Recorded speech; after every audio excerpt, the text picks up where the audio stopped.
حضرات و خواتین، آپ کے علم میں ہے کہ القرآن کورسز نیٹ ورک پاکستان کے زیر اہتمام ہر ماہ کے دوسرے اتوار کو یہاں القرآن کورسز سینٹر بہادر آباد میں فکری و اسلامی موضوعات پر دروس قرآن کا سلسلہ منعقد کیا جاتا ہے، اور آج کا درس قرآن و حدیث کی اسی سلسلے کی کڑی ہے۔ اور آج کے ہمارے مدرس ممتاز ماہر معاشیات جناب مفتی ارشاد احمد اعجاز صاحب، جناب مفتی صاحب بینک اسلامی پاکستان کے شریعہ سپروائزری بورڈ کے چیئرمین بھی ہیں اور اسٹیٹ بینک آف پاکستان کے شریعہ بورڈ میں بھی خدمات سر انجام دے دیں۔ جناب مفتی صاحب کا موضوع دور جدید میں دین کی جدید تشریحات و تعبیرات کا چیلنج ہے، اور جن نکات پر مفتی صاحب اظہار خیال فرمائیں گے وہ کچھ اس طریقے سے ہیں۔ نمبر 1، دین کی تشریح و تعبیر کے اصول و ضابطے۔ نمبر 2، دور جدید کے تقاضے اور اشتہار۔ نمبر 3، جدید تشریح و تعبیر اور الحاد میں فرق۔ نمبر 4، جدید تشریح و تعبیر کے مثبت اور منفی نتائج۔ نمبر 5، دین کی تشریح و تعبیر کون کرے۔ آپ کو یاد دلاتا چلوں کہ الحمدللہ فیس بک کے ذریعے ہمارے یہ پروگرام لائیو ٹیلی کاسٹ ہو رہا ہے اور پوری دنیا میں اس وقت دیکھا جا رہا ہے۔ میں جناب مفتی صاحب سے گزارش کروں گا کہ درس قرآن و حدیث کا آغاز کرنا ہے۔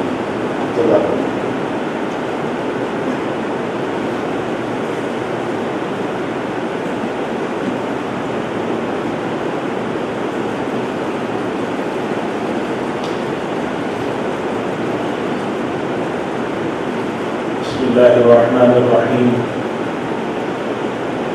الحمد للہ رب العالمین، والصلاة والسلام علی رسولہ الکریم وعلی آلہ واصحابہ اجمعین، اما بعد، فقد قال اللہ تعالی اليوم اکملت لکم دینکم واتممت علیکم نعمتی ورضيت لكم الإسلام دينا ومن اضطر في مخمصة غير متجانف لإثم فإن الله غفور رحيم۔ وقال الله تعالى إن الذين يلحدون في آياتنا لا يخفون علينا أفمن يلقى في النار خير أم من يأتي آمنا يوم القيامة اعملوا ما شئتم انه بما تعملون بصير۔ صدق اللہ العظیم۔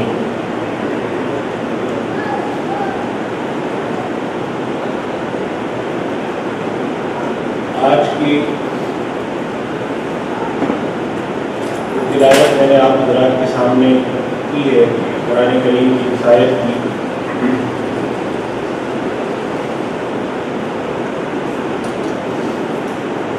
آج کے دور کی ایک ضرورت ہے، ایک طریقہ کار ہے اور ایک روش ہے، اس کے بارے میں اس آیت کی روشنی میں گفتگو کرنی ہے۔ 2 آیات میں نے آپ حضرات کے سامنے تلاوت کی۔ ایک آیت میں اللہ سبحانہ و تعالیٰ ارشاد فرماتے ہیں، طویل آیت ہے، اس کا آخری حصہ میں نے پڑھا۔ اللہ تعالیٰ فرماتے ہیں کہ آج کے دن میں نے تم پر تمہارا دین مکمل کر دیا۔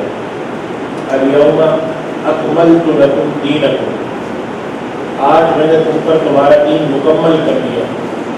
واتممت علیکم نعمتی، اور اپنی نعمت تم پر پوری کر دی۔ ورضیت لکم الاسلام دینا، اور اسلام کو تمہارے لیے دین کے طور پہ قبول کر لیا، پسند کر لیا۔ دوسری آیت جو میں نے آپ کے سامنے تلاوت کی، اس پر اللہ تعالیٰ فرماتے ہیں کہ بے شک وہ لوگ جو ہماری نشانیوں میں، ہماری آیات کے اندر الحاد کرتے ہیں وہ ہم پہ پوشیدہ نہیں۔ اور آگے سوال کرتے ہوئے اللہ تعالیٰ فرماتے ہیں کہ وہ شخص جو کہ آگ میں ڈالا جائے وہ بہتر ہے، یا وہ شخص جو قیامت کے دن قبر کی حالت میں محفوظ و معمون حالت میں آئے۔ اس کے بعد اللہ تعالیٰ فرماتے ہیں کہ اعملوا ما شئتم، جو تمہیں کرنا ہے کرتے رہو، انہ بما تعملون بصیر، وہ تمہارے کیے سے وہ خوب دیکھنے والا ہے، جو کچھ تم عمل کرتے ہو وہ خوب دیکھنے والا ہے۔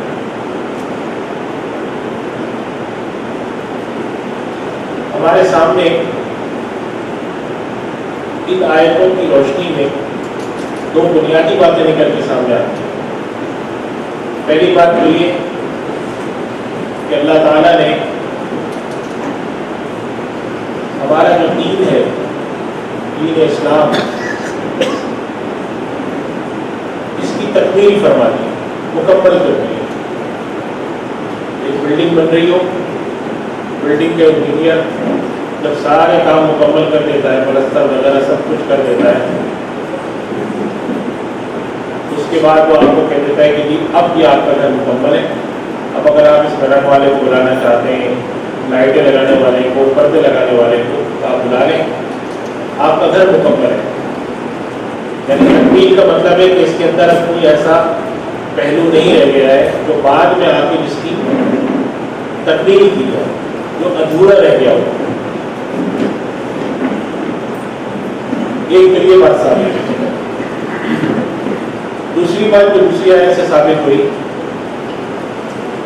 کہ ہمیشہ ایسے لوگ رہیں گے جو کہ اللہ تعالیٰ کے کلام میں، اس کی آیات کے اندر الحاد کرنے کی کوشش کریں گے، ٹیڑھ پیدا کرنے کی کوشش کریں گے، اس کا مفہوم من چاہا لینے کی کوشش کریں گے۔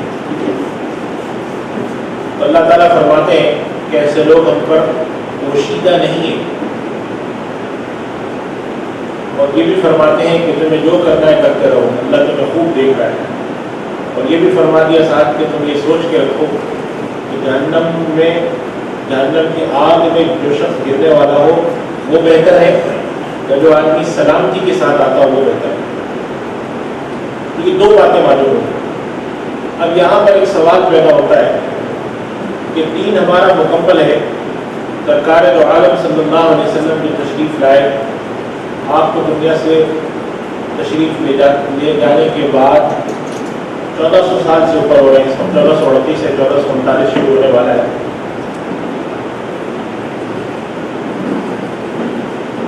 تو 1425 سال ہو گئے،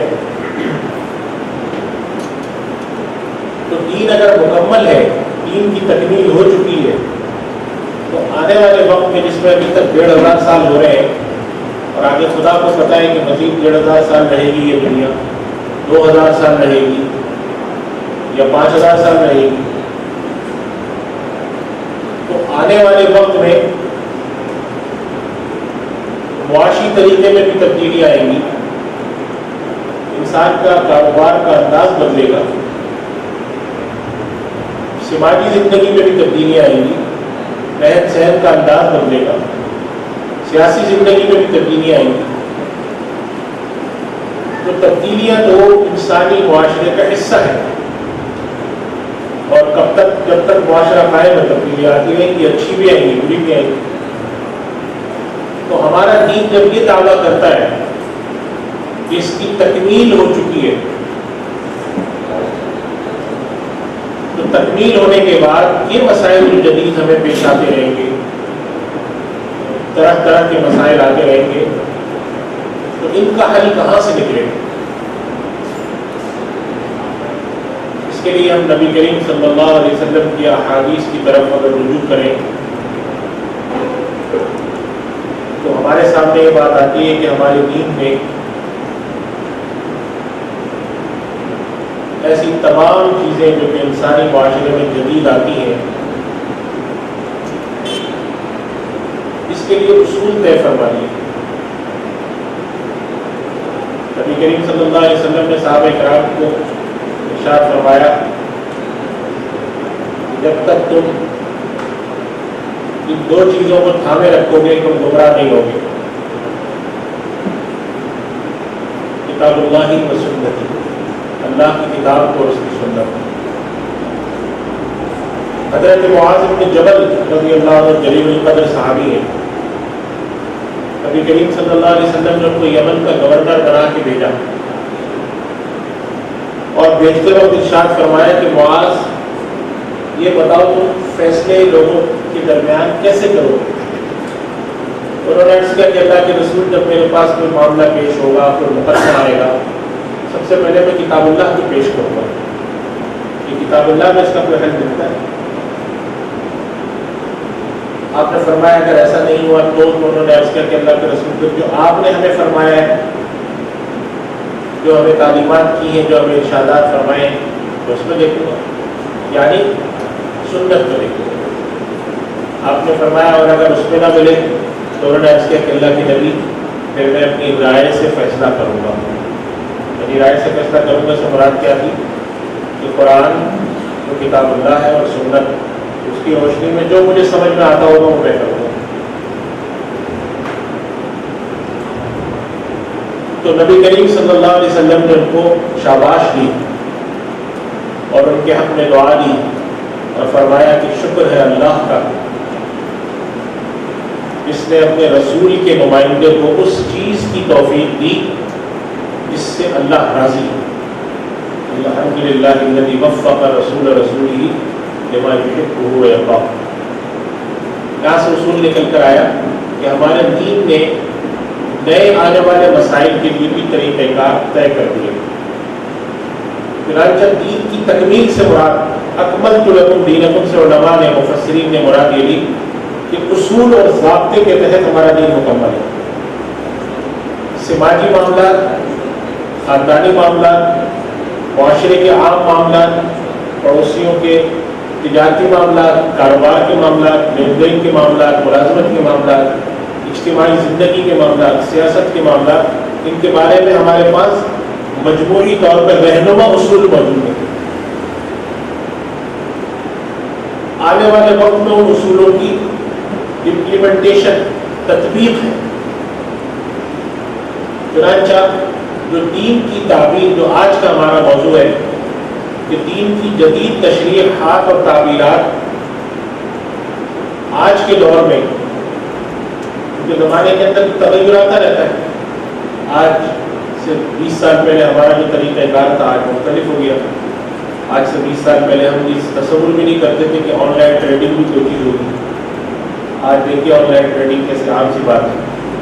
پہلے اگر ہم کسی سے کہتے ہیں کہ ہم تمہیں تصویر دکھائیں گے تم ہم سے چیز خرید لینا، آدمی کہتا میں تو دیوانہ ہوں تصویریں دیکھ کے چیز خریدوں، میں تو آ کے جب تک ہاتھ میں لے کے نہیں دیکھوں گا میں نہیں خریدوں. اب دیکھیں زمانے میں کیسا تغیر آ گیا. زیادہ بڑا کاروبار آن لائن کی طرف آہستہ آہستہ شفٹ ہو رہا ہے. طرز زندگی میں فرق آ گیا ہے. 1 منزل اگر ہوا کرتے تھے اب 20 منزلہ 50 منزلہ بننے لگے. پہلے لوگ بڑے گھروں میں رہتے تھے، چھوٹے گھروں میں آ گئے. شہروں کی آبادیاں پہلے لاکھوں میں ہوتی تھی اب کروڑوں میں ہونے لگی.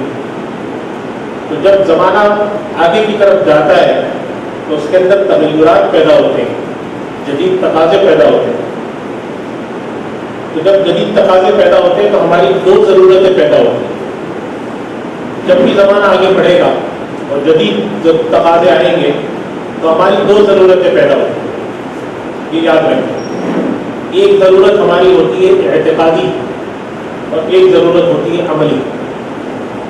اعتقادی کیا؟ ساری دنیا تو مسلمان نہیں. ایک آدمی کھڑا ہو کے اللہ کے اوپر اعتراض کر رہا ہے، کوئی اٹھا کر کہہ رہا ہے کہ نہیں قرآن کریم کی 1400 سال پرانی کتاب ہے، آج کا زمانہ تو بدل گیا. کوئی کھڑا ہو کے کچھ اور بات کہتا ہے.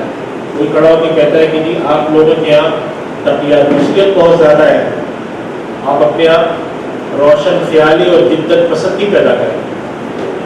تو ایک ضرورت پیدا ہوتی ہے عقیدے کے رخ میں، ایک ضرورت پیدا ہوتی ہے عقیدے کے رخ میں. وہ لوگ جو کہ خدا کے منکر ہیں، وہ خدا کے وجود پر سوالات اٹھاتے ہیں، اسلام کے احکام پہ سوالات اٹھاتے ہیں، تو ایک ہمیں اعتقاد کے رخ پر بات کرنے کی ضرورت ہوتی ہے۔ آپ میں سے جن حضرات کا سابقہ پڑتا ہے تو دیکھتے ہوں گے ابھی ہمارے یہاں عید الاضحیٰ گزری، ایک سے ایک گفتگو کرنے والے آگے میدان میں کہ جی قربانی کیوں کرتے ہیں، یہ پیسہ آپ غریبوں پہ لگائیں۔ اور دین کیا ہے؟ وہ تو عبادات کا نام ہے۔ ہماری عام زندگی کے اندر دین کیوں گھساتے ہیں آپ؟ کاروبار ہم جیسا کریں آپ کیوں بولتے ہیں؟ تو ایک عقیدے کے روپ پر سوال کھڑے ہوتے ہیں، اعتقاد، ایمانیات، یہ چیلنج کھڑے ہوتے ہیں۔ لوگ آ کر سوالات اٹھانا شروع کرتے ہیں۔ حج کرنے آپ جاتے ہیں، کیا ہوتا ہے حج میں؟ اگر آپ غور سے دیکھیں، اگر آپ کے اندر ایمان اور اعتقاد نہ ہو تو آپ کہیں گے جا کر ایک جگہ 7 چکر لگاتے ہیں، کبھی ایک میدان میں جا کر رک جاتے ہیں مینا میں، پھر دوسرے دن جا کے دوسرے میدان میں رک جاتے ہیں، عرفات میں بیٹھے رہتے ہیں، نمازیں نفلیں پڑھتے ہیں، وہ تو یہاں پہ بھی پڑھ سکتے ہیں۔ تو الحاد اور گمراہی عقیدے کے رخ پر، اعمال کے حوالے سے فکری رخ پر بھی بہت ہے۔ جدید دور کے جو چیلنج ہیں ہمارے، اور عملی رخ پر کیا ہے کہ عملی رخ پر ہماری زندگی میں تغیرات بہت آ رہے ہیں، تو روز نئے مسائل ہمارے سامنے کھڑے ہوتے ہیں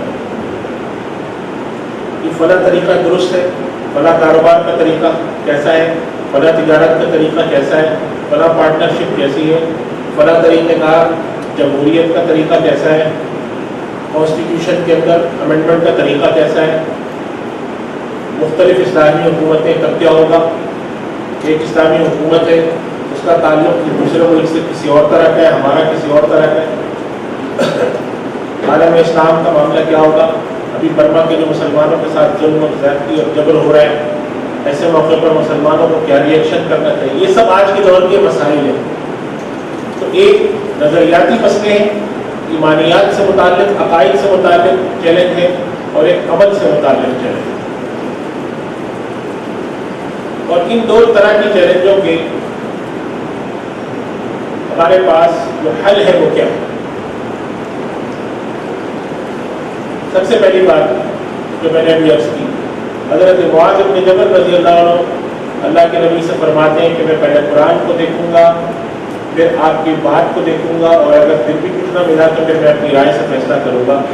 یہ اصول امت میں طے شدہ ہے کہ جب بھی کوئی مسئلہ آئے گا، قرآن کریم میں اللہ سبحانہ و تعالیٰ نے یہ بات فرما دی ہے، فَرُدُّوهُ إِلَى اللَّهِ وَالرَّسُولِ، جب بھی تمہارے پاس کوئی معاملہ پیش ہو پہلے اللہ اور اس کے رسول کے طرف جا کے دیکھو، اور اللہ اور اس کے رسول صلی اللہ علیہ وسلم نے جو کچھ فرما دیا اس کی تشریح میں بھی اختلاف ہو سکتا ہے۔ آخر فقہاء کرام میں اختلاف تھا، امام ابو حنیفہ رحمۃ اللہ علیہ نے کوئی اور رائے دی، امام شافعی نے کچھ اور دی۔ یہ اختلاف قبول ہے شریعت میں، اللہ کے رسول صلی اللہ علیہ وسلم نے تعلیم جو دی ہے، اللہ تعالیٰ نے دین کے اندر آسانی یہی رکھی کہ جا کر تمہیں کتاب اللہ سے مسئلہ لینا ہے۔ یہ بات ٹھیک ہے کہ اس کی تشریح میں بھی دو لوگوں میں اختلاف ہوگا، مگر وہ ودن فریم ہوگا، دائرے کے اندر اختلاف ہوگا۔ یہ بالکل وہی بات ہے کہ جیسے گھر ہے، گھر کے اندر والد نے کاروبار شروع کیا، اب والد ضعیف ہو گئے، اب کاروبار کے چلانے کے لیے جب بچوں سے مشورہ کرتے ہیں، ایک بیٹا کوئی مشورہ دیتا ہے، دوسرا کوئی دیتا ہے، تیسرا کوئی دیتا ہے، اختلاف رائے ہوتا ہے گھر میں۔ مگر یہ نہیں ہوتا کہ کوئی شخص یہ کہے کہ بھائی کیونکہ تم میں اختلاف رائے ہیں لہذا مسئلہ پوچھنا بیکار ہے۔ آپ بھی کہتے ہیں بھائی اختلاف رائے سے کیا ہوتا ہے تو ہم گھر کے اندر ہے، تو خاندان کے اندر، باہر تو نہیں نکلے کہ ہم کسی تھرڈ پرسن کو لا کے بیچ میں بٹھا رہے ہیں۔ تو کتاب اللہ اور سنت کی طرف، یہ اصل میں آج کل کے دور کا سوال ہے کہ بھائی جب کوئی مسئلہ پوچھنے جاتے ہیں علماء میں تو بہت اختلاف ہے،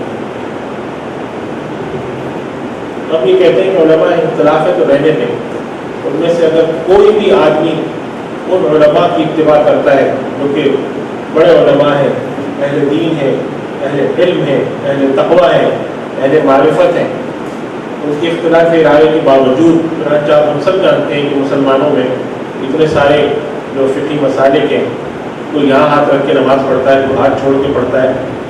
کیا آپ نے کبھی دیکھا ہے، کبھی سنا ہے کہ آپ کہتے ہو جا کر بھائی تمہاری نماز اس لیے نہیں کہ تم نے یہاں ہاتھ باندھا ہوا تھا، اور تمہاری اس لیے نہیں کہ تم نے ہاتھ چھوڑا ہوا تھا؟ ہم کہتے ہیں تمہاری نماز بھی ہو گئی، ہماری بھی ہو گئی. کیونکہ ہمارے اور تمہارے درمیان جو اختلاف رائے ہے وہ دائرے کے اندر ہے. وہ دائرہ کون سا ہے؟ کتاب اللہ اور سنت کا. اگر دائرے سے باہر ہو جائے گا پھر وہ کیا چیز شروع ہو جاتی ہے؟ الحاد. دین کی تشریح اور تعبیر ایسے طریقے سے کرنا جو کتاب اللہ اور سنت کے اصول سے باہر ہو.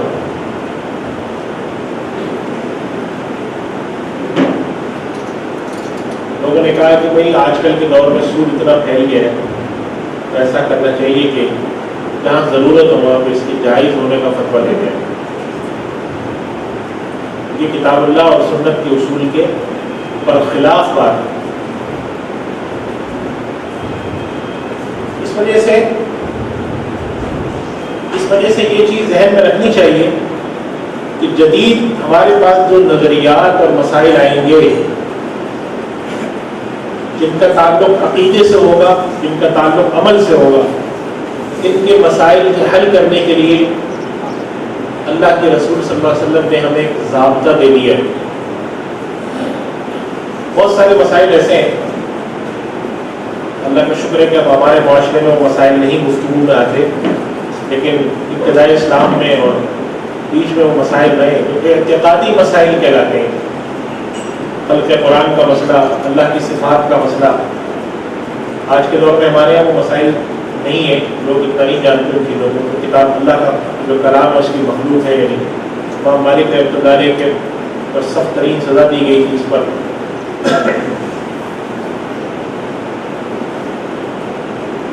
ہر دور میں اس قسم کے سوالات کھڑے کیے گئے. آج کے دور میں خدا کے اوپر سوال کھڑا کیا جاتا ہے کہ خدا ہے بھی یا نہیں. کچھ لوگ یہ سوال کرتے ہیں کہ خدا تو ہے مگر اس نے حکم ہم پر اتنا پابند کیا بھی ہے یا نہیں کیا. نبی کریم صلی اللہ علیہ وسلم اللہ کے نبی تو ہیں، معلم اخلاق تو ہیں، مگر وہ آپ صلی اللہ علیہ وسلم کی قانون ساز ہونے کی حیثیت کو لوگ نہیں مانتے. آپ صلی اللہ علیہ وسلم شارع بھی ہیں، تشریح کرنے والے، اور شارع بھی ہیں، شریعت بنانے والے. آپ جو فرما دیں وہ شریعت کا حصہ ہے. آج اس کے اوپر بھی اعتراض کرنے والے کھڑے ہیں. تو دین کی جو جدید چیلنج ہے ہمارے سامنے، جدید دور کے جو فکری مسائل ہیں اور جو شبہات ہیں، ان کے لیے آج جب ہم کھڑے ہوں گے تو قرآن اور حدیث کی روشنی میں نئی نئی تعبیرات ہمیں پیش کریں گے. اس سے کوئی نہیں روکتا. جدید مسائل پر گفتگو، جمہوریت، طریقہ حکومت، طریقہ تجارت، مسلمانوں کے باہمی تعلقات، بین الاقوامی تعلقات، یہ ساری وہ چیزیں ہیں جو آج کے دور کے مسائل ہیں. یعنی یہ مسائل پہلے بھی تھے لیکن آج کے دور میں ان کی نوعیت بدل گئی. پچھلے دنوں میرے پاس ایک مسئلہ آیا، ایک صاحب نے یورپ سے کہاں سے بھیجا. انہوں نے کہا ہمارے یہاں پانی کے مسائل کی وجہ سے اب پانی کی ریسائکلنگ ہوتی ہے. اور مشہور کام ہے ریسائکلنگ دنیا میں ہوتی ہے. ریسائکلنگ کا مطلب ہے کہ وہ گندے پانی کو لے کے اس کو پلانٹ میں سے گزارتے ہیں تو وہ پانی صاف ہو جاتا ہے. آیا یہ ریسائکل کیا ہوا پانی کیا حکم رکھتا ہے؟ پاک ہوتا ہے، اس سے ہم وضو کر سکتے ہیں، نہا سکتے ہیں یا نہیں؟ یہ مسائل، ریسائکلنگ والے مسائل آج سے 100 سال پہلے تو نہیں تھے. یا تھے بھی تو ایک بہت مختلف طریقے سے ریسائکلنگ ہوتی تھی. ریت کے ذریعے ہوتی تھی، ریت میں پانی ڈال دیتے تھے، نیچے سے نکال لیتے تھے. اب اور طریقے آ گئے. دنیا سے باہر جانے کی لوگ باتیں کر رہے ہیں. ایسے ادارے قائم ہو گئے جو یہ ارادہ رکھتے ہیں کہ 2030-40 تک ہم ایسا طیارہ، ایسا جہاز چلانا شروع کر دیں، کمرشل فلائٹ جو کہ باہر خلا میں لے جائے، چاند میں لے جائے، اسپیس میں لے جائے. وہاں جانے کے بعد انسان کے نماز کے روزے کے احکام کیا ہوں گے. یہ سارے وہ مسائل ہیں جو جدید دور کے مسائل ہیں، اور ان کا حل قرآن و سنت کی روشنی میں پیش کیا جا سکتا ہے اور پیش کیا جاتا ہے. جب بھی کوئی مسئلہ آتا ہے امت میں نیا، ٹیسٹ ٹیوب بیبی کا مسئلہ ہو، کلوننگ کا مسئلہ ہو، کلینیکل ڈیتھ کا مسئلہ ہو، جدید بینکاری کے مسائل ہوں، جدید تجارت کے مسائل ہوں، آن لائن ٹریڈنگ کے مسائل ہوں، جتنے بھی اس قسم کے مسائل ہیں ان کا حل امت کے اندر ایسے ادارے قائم ہیں، ایسی فقہی آرگنائزیشن قائم ہے جو کہ علماء کے گروہ جس میں بیٹھتے ہیں اور غور و خوض کر کے اجماعی طور پر، اجتماعی طور پر، متفقہ طور پہ یا مختلف رائے کے ساتھ امت کو مسائل کا حل دیتے ہیں۔ تو دین کی جدید تشریح اور تعبیر کا تصور ہے یا نہیں ہے، تو اس کا جواب ہے بالکل ہے۔ جدید دور کے جو تقاضے آئیں گے، جدید دور میں جو لوگ سوالات اٹھائیں گے قرآن پر، اللہ پہ، نبی پر، فقہ پہ، دین کے اوپر، دین کے احکام پہ، دین کے اندر تشریح کرنے کا کس کو اختیار ہے، اس کے اوپر آج کل کے دور میں جیسے بہت سارے لوگ ہیں، پچھلے دنوں میرے پاس ایک صاحب کا فون آیا، انہوں نے کہا کہ میرا بھانجا یعنی ان کی وہ خالو ہے، ان کی جو بہنیاں ہیں، ان کا سگا بھانجا، بہن کا بیٹا، وہ کہیں باہر شاید ہالینڈ میں یا کہیں پر صوفیزم میں پی ایچ ڈی کر رہا ہے، اور اس نے آ کر وہ صاحب کہنے کہ میری اہلیہ یعنی اپنی خالہ کے پاس ملنے آیا ہوا تھا آج کل، اس نے آ کر خالہ سے عجیب و غریب باتیں کی، وہ خالہ اس کی پریشان ہو گئی، انہوں نے مجھے فون کر دیا کہ بھائی یہ تو پتہ نہیں کیا کیا باتیں کر رہا ہے۔ تو ان صاحب نے جب وہ باتیں سنی تو مجھے فون کیا، میں نے کہا کہ وہ کیا کہہ رہا ہے، کہنے لگے کہ اس نے یہ کہا کہ عبادت کا جو اصل مقصد ہے وہ اللہ سے تعلق قائم کرنا ہے، حقیقت بھی یہی ہے، ہم نماز کیوں پڑھتے ہیں؟ اللہ سے تعلق قائم، لہٰذا اس نے کہا کہ اگر یہ تعلق قائم ہو جائے تو پھر نماز کی ضرورت نہیں ہے۔ اب وہ سب باتیں جب ایک عام گھریلو خاتون سے جو گھر میں بچوں کے کھانے پکاتی ہیں کہے وہ بیچاری گڑبڑا گئی، انہوں نے کہا بھائی یہ تو بات سمجھ میں آدھی بات سمجھ میں آ رہی ہے، آدھی بات سمجھ میں نہیں آ رہی، یہاں تک تو بات سمجھ میں آتی ہے کہ اللہ سے تعلق مقصود ہے، لیکن یہ بات سمجھ میں نہیں آتی کہ نماز ہم کیسے چھوڑ دیں۔ انہوں نے کہا آپ کو پتہ نہیں ہے، اگر آپ نماز ظاہری طور پہ پڑھتے ہیں یا اس طرح کی چیزوں میں لگتے ہیں تو ہماری توجہ اللہ سے اصل سے ہٹ جاتی ہے، ہمیں اصل پہ توجہ رکھنی چاہیے۔ اب یہ فکر مسلمانوں میں ایک نئے طریقے سے ڈالی جاتی ہے، تصوف کا ہمارے یہاں موجود ہے، سلسلے آج بھی موجود ہے، بڑے بڑے مشائخ ہیں، ان کی خانقاہیں جو تصوف کا بنیادی مقصد کیا تھا؟ تصوف کا مقصد یہ تھا، جو اصل مقصد تھا کہ دین کے جو احکام ہیں اور دین کے جو اوامر ہیں عقیدے کے اور عمل کے رخ پہ جو ہم جانتے ہیں وہ ہماری زندگی میں کیسے آ جائیں، ہمارے حفظ جان کیسے بنے۔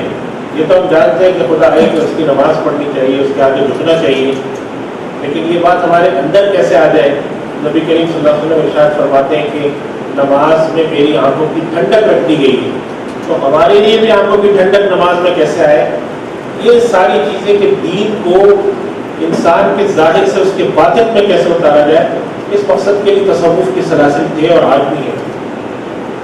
یہ مقصد نہیں تھا کہ دین کے ظاہر سے ہٹا کر گمراہی میں ڈالا جائے، مگر آج کے دور کا یہ چیلنج ہے،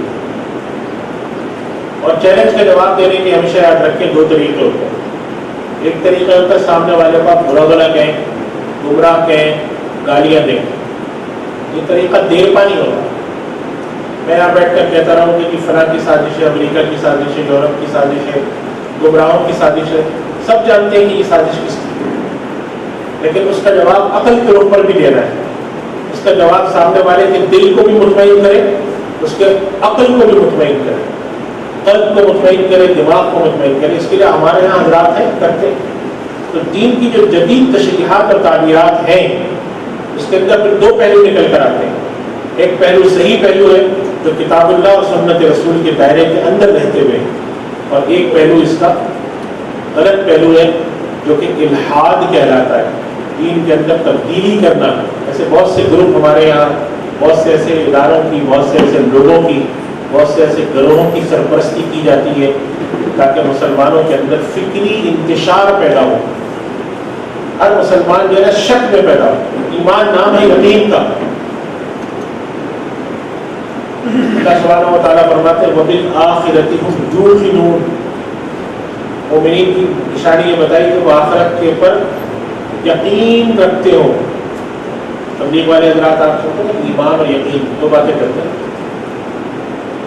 تو یقین مومن کا سرمایہ ہوتا ہے اور اس کے اندر شک پیدا کرنا یہ آج کے دور کے جو بڑے مقاصد ہیں الحاد کے ان میں سے ایک مقصد ہے. آپ نماز پڑھنے کھڑے ہوئے انہوں نے کہا بھائی دیکھیں کہ آپ نماز پڑھ رہے ہیں نا, یہ تو بہت سارے علماء کہتے ہیں نماز ایسے نہیں ہوتی, آپ نے یہاں ہاتھ باندھا ہوا ہے اور سورہ فاتحہ نہیں پڑھی آپ نے امام کی, یہ تو ہمارے علماء کہتے نہیں ہوتی نماز. تو آپ نے کہا ہاں یہ بات تو ہے, کہتے تو ہے علماء. بات کا رنگ بدل دیا نا. حالانکہ بات کا رنگ یوں نہیں کیا جا سکتا تھا کہ علماء کا ایک طبقہ اس حدیث کے اصول بناتا ہے, دوسرا طبقہ دوسرے کو, اور جب اللہ تعالیٰ نے اس میں آسانی رکھی ہے تو ٹھیک ہے دونوں صحیح ہیں. اسی پر چلی آ رہی ہے نا امت پچھلے 1000 سال سے. 400 سال کے اندر اندر سارے مسلمانوں کے بڑے مکاتب فکر, فقہ حنفی شافعی مالکی سب ہو چکے تھے پہلے. 400 سال سے بھی پہلے پیدا ہو چکے تھے. معلوم پر امام ابو حنیفہ رحمۃ اللہ علیہ کی پیدائش تو سن 80 ہجری کی, 150 ہجری میں آپ کا انتقال ہوا. تو پہلے جو دوسری صدی تھی اسی کے اندر بہت سارے فقہی مکاتب آ گئے جو 1200 سال سے. اب اسی بات کو دوسرا رنگ دے دیا کہ بھائی دیکھو تمہاری نماز ان کی یہاں صحیح نہیں, ان کی نماز تمہارے یہاں صحیح نہیں. لہٰذا اس کا مطلب ہے کہ تمہاری نمازیں تو خراب ہیں. اب اس شخص کے اندر کیا پیدا ہو گیا؟ شک. شک پیدا کرنے کا عمل کو کہتے ہیں تشکیک. تو مسلمانوں کو نظریاتی طور پہ شک میں مبتلا کرو, نظریاتی طور پہ عقیدے کے رخ پہ شک میں مبتلا کرو, اور عمل کے رخ پہ یقین دلاؤ کہ تمہارا دین پرانا ہو چکا ہے, جدید مسائل کا علماء کے پاس حل نہیں ہے.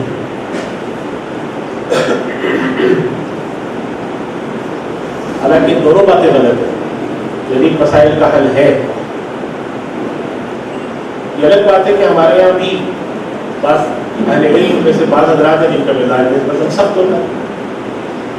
جدید چیزوں کے معاملے میں بعض حضرات کا مزاج نسبتاً سخت ہے, بعض کا مزاج نسبتاً نرم ہے. یہ بھی اختلاف دائرے کے اندر ہے. جو حضرات ذرا سخت مزاج رکھتے ہیں وہ دین کے حدود اور نظریات پر ذرا زیادہ سخت ہوتے ہیں. وہ کہتے ہیں بھائی دیکھو جدید چیزیں اتنی لاؤ گے تو معاملہ گڑبڑ نہ ہو جائے. مثال کے طور پر مدارس کے اندر, مدارس کا جو تعلیمی نظام ہے اس کے اندر جدید تعلیم کو شامل ہونا چاہیے یا نہیں ہونا چاہیے. اس میں علماء کے دو گروہ ہیں. بہت سارے علماء کہتے ہیں ہونا چاہیے. ہمارے یہاں سے طالب علم نکلے اس کو پولیٹیکل سائنس بھی پتہ ہو, اس کو معیشت بھی پتہ ہو, اس کو سماجیات سوشل سائنسز بھی پتہ ہو, کیا حل ہے تاکہ وہ معاشرے میں جا کے صحیح طریقے سے بات کر سکیں. دوسرے طبقے کے لوگ ہیں وہ فرماتے ہیں کہ نہیں بھائی دین کو ہم خالص شکل میں جب تک پرزرو رکھیں گے اچھا دین آگے آنے والی امت تک پہنچے گا. اب یہ دونوں نظریات ہیں, یہ دونوں دائرے میں رہ کے کام کرتے ہیں اور دونوں اپنی اپنی جگہ پر دین کی حفاظت کا کام کر رہے ہیں. ایک طبقہ جو ہے وہ جدید تشریح اور تعبیرات میں تھوڑا آگے, اور بے عینی یہ چیز آپ کو فقہاء کرام میں ملتی ہے. امام ابو حنیفہ رحمۃ اللہ علیہ کے یہاں مسائل نکالنے پر بہت زور تھا. فقہ حنفی بہت سارے اس زمانے میں بہت سارے حضرات, ان حضرات کو اہل الرائے کہتے ہیں. یہ وہ حضرات ہیں کہ جو کہ دین کی تشریح کے اندر رائے کو بنیاد بناتے ہیں. ہمیں کیا ضرورت ہے, جب مسئلہ آئے گا تو اس وقت دیکھا جائے گا. یہ بھی اپروچ رہی اس زمانے سے. آنے والے وقت بعد میں ثابت کیا کہ مولانا رحمۃ اللہ علیہ کی مجموعی حیثیت میں آپ کے اور آپ کے شاگردوں کی جو اپروچ تھی, جو آپ کا طریقہ کار تھا, وہ امت کے لیے زیادہ فائدہ مند ثابت ہوا. چونکہ جب زمانہ تیزی سے بدلنا شروع ہوا, نئے نئے تقاضے آئے, تو ان لوگوں کے پہلے سے مسائل تھے. اس زمانے میں آج سے 200, 250, 300 سال پہلے یہ مسئلہ بھی علماء نے ذکر کیا ہوا ہے کہ اگر ایک آدمی کسی جگہ سے دوسری جگہ ایسے اچانک پہنچ جائے, ایک جگہ سے اٹھ کے دوسری جگہ کہ وہاں نماز کا وقت دوبارہ مل جائے تو کیا حکم ہے. اب سوال یہ پیدا ہوتا تھا ایسا کیسے ہوگا کہ ایک آدمی جو ہے وہ یہاں سے وہاں پہنچ جائے. تو انہوں نے اس زمانے میں نہیں ہو سکتا تھا لکھا کہ بھائی ہو سکتا ہے کسی کو کوئی جن اٹھا کر دوسری جگہ لے جائے. اب آج کیا ہے, آج جن نہیں اٹھاتا, جہاز اٹھا کے لے جاتا ہے. جاپان سے جب ہمارے پاس دوستوں نے جب جاپان سے سفر کیا, انہوں نے کہا بھائی ہم نے رمضان میں جاپان سے سفر شروع کیا واپسی کا. تو ہم روانہ ہوئے تو افطار کرنے میں 1 گھنٹہ باقی تھا. جہاز میں بیٹھے ہوئے 4 گھنٹے ہو گئے, سورج بھی سامنے دکھ رہا ہے. اب ہم کہیں کیونکہ جاپان سے جب آپ روانہ ہوتے ہیں تو مشرق سے مغرب کی طرف آ رہے ہوتے ہیں, تو سورج کو ابھی غروب نہیں ہو رہا, سورج کے ساتھ ساتھ جا رہے ہیں. پریشان بیٹھے ہوئے کیا کرے گا. ابھی جدید طور پر مسئلہ ہے اور بہت سارے مسائل ہیں، میں نے ایک مسئلے کی بات کی۔ اس وجہ سے آج کے دور میں دین کی جدید تشریح اور تعبیر کا سب سے بڑا چیلنج یہ ہے کہ دین کی تشریح اور تعبیر ایسے کی جائے جدید کہ ہمارے معاشرے کی ضروریات، چاہے وہ اعتقادی رخ پر ہو وہ پوری ہوں، عملی رخ پر ہو وہ پوری ہوں، اور ساتھ ساتھ دین کی حفاظت بھی رہے۔ اگر ہم یہ رویہ اپنا لیں کہ بھئی ہمیں جدید چیزوں سے کوئی بھی ہمارا تعلق نہیں، ہم اپنے اصل پہ قائم رہیں گے، کیونکہ ہمارے دین کا مزاج ہی نہیں ہے۔ ہمارا دین یہ دعویٰ کرتا ہے، اللہ سبحانہ و تعالیٰ فرماتے ہیں کہ میں نے تمہارا دین مکمل کر دیا، نبی کریم صلی اللہ علیہ وسلم کے بعد کوئی نبی نہیں آنے والے۔ اب سوال یہ پیدا ہوتا ہے کہ جب جدید دنیا آئے گی، جدید مسائل آئیں گے، تو اس کا حل ہمارا دین نہیں دے گا تو کہاں سے آئے گا؟ اس وجہ سے علماء کرام کا آج تک اس بات پہ اتفاق ہے کہ جدید تعبیرات، جدید مسائل، جدید چیزیں جتنی بھی ہیں ان کو کتاب اللہ اور سنت کے اوپر پرکھ کر ان کا جواب ہم ضرور دیں گے۔ اب جواب دینے میں اختلاف رائے ہوگا۔ آپ دیکھتے ہیں مثال کے طور پہ بینکاری کو اسلامی کرنے کے جو طریقے ہیں، اس میں اختلاف ہے علماء میں، اور یہ اختلاف کوئی ایسا مضموم یا معیوب اختلاف نہیں ہے، فکر کے رخ پہ اختلاف ہے۔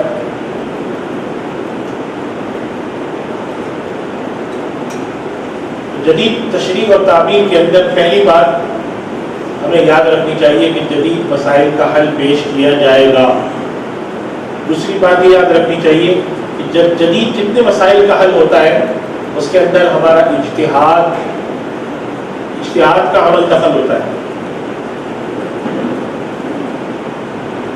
ہماری فکر کا عمل دخل ہوتا ہے، عقل کا عمل دخل ہوتا ہے، اور ہر وہ چیز جس کے اندر فکر کا، عقل کا عمل دخل ہو اس چیز کے اندر اختلاف رائے ضرور ہوتا ہے۔ نبی کریم صلی اللہ علیہ وسلم کا یہ صحابہ کرام کے مشہور واقعہ تھا، صلی اللہ علیہ وسلم نے صحابہ کرام کو ایک مرتبہ ایک جگہ بھیجا اور ارشاد فرمایا کہ عصر کی نماز فلاں جگہ پہنچ کے پڑھنا۔ صحابہ کرام روانہ ہوئے، رستے میں تاخیر ہو گئی کسی وجہ سے، نماز کا وقت نکلنے لگا۔ صحابہ کرام نے آپس میں مشورہ کیا کہ بھئی ہمارا عصر کا وقت نکل جائے گا، سورج غروب ہونے کو آیا ہے، اب کیا کریں؟ صحابہ کرام میں سے کچھ لوگوں نے کہا کہ دیکھو بھئی اللہ کے نبی صلی اللہ علیہ وسلم نے ہم سے جو ارشاد فرمایا عصر وہاں پہنچ کے پڑھو، آپ کا حکم ہمارے لیے حکم شریعت ہے، ہم تو وہاں پہنچ کے اثر پڑھیں گے چاہے عشاء کا وقت ہو۔ آپ نے فرما دیا، ختم بات۔ دوسرے جو گروہ تھے انہوں نے کہا دیکھو بات یہ ہے کہ اللہ کے نبی صلی اللہ علیہ وسلم کا مقصد یہ تھا کہ ہم کہیں رکیں نہیں، جلدی جائیں، راستے میں کہیں پڑاؤ ڈال لیں، کہیں رک جائیں، نہیں، بلکہ ہمارے لیے آپ نے ٹارگیٹ سیٹ کر دیا کہ بھئی آپ نے وہاں پہنچ کے اثر پڑھنی ہے تو ہم تیزی سے جائیں گے بغیر کچھ کام میں۔ اب جب اتفاقاً کسی وجہ سے ہمیں تاخیر ہو ہی گئی ہے تو ہمیں نماز نہیں قضا کرنی چاہیے۔ آپ کا مقصود نماز قضا کرنا نہیں تھا، آپ کا مقصود جلدی جانا تھا۔ اب یہ دونوں باتیں اپنی اپنی جگہ فریم میں ہے نا، دونوں باتوں کے لیے کتاب اللہ کی طرف، اللہ کے نبی صلی اللہ علیہ وسلم کی سنت کی طرف جا رہے ہیں، تو اللہ کے نبی کی بات کا ماننا ضروری، اطیعوا اللہ و اطیعوا الرسول کے تحت نبی کی بات ماننی۔ لہٰذا انہوں نے کہا اللہ کے نبی نے جو ظاہری طور پہ بات کی ہم وہ مانیں گے۔ دوسرا حضرات نے کہا کہ اللہ کے نبی کا مقصد یہ ہے، ان کی بات بھی صحیح۔ کچھ لوگوں نے جنہوں نے کہہ رہا تھا کہ ہم اثر پڑھیں گے انہوں نے پڑھ لی، کچھ لوگوں نے نہیں پڑھی، انہوں نے وہیں جا کے پڑھی۔ واپس آ کے اللہ کے نبی صلی اللہ علیہ وسلم کی خدمت میں یہ معاملہ عرض کیا، آپ نے دونوں کی تائید فرمایا، آپ نے کہا دونوں نے صحیح کیا، حالانکہ دونوں نے متضاد کام کیے نا، تو دونوں نے صحیح کیا کا کیا مطلب ہے؟ دونوں نے صحیح کیا کا مطلب یہ ہے کہ جب ان کے پاس ایک حکم تھا، اس کے اندر دونوں پہلو موجود تھے، اور دونوں نے اس پر غور و فکر کر کے ایک پہلو کی طرف کیا، دوسرا دوسرے پہلو کی طرف کیا، تو چونکہ دونوں حکم نبی کے تحت رہے ہیں لہٰذا دونوں اپنی اپنی جگہ سے۔ ہاں اگر یہ حکم نبی سے باہر نکل جاتے پھر ان کے اوپر سوال کھڑا ہوتا کہ یہ آپ باہر کیسے گئے، بڑا حکم ٹوٹ رہا ہے۔ تو دین کی جدید و تشریح اور تعبیر کے اندر سب سے پہلا اصول ہمارے لیے کہ ہم اس دائرے کے اندر رہتے ہوئے مسائل کا حل کریں، اور اس دائرے کے اندر رہتے ہوئے بھی اختلاف رائے ہوگا، یہ بھی یاد رکھیں۔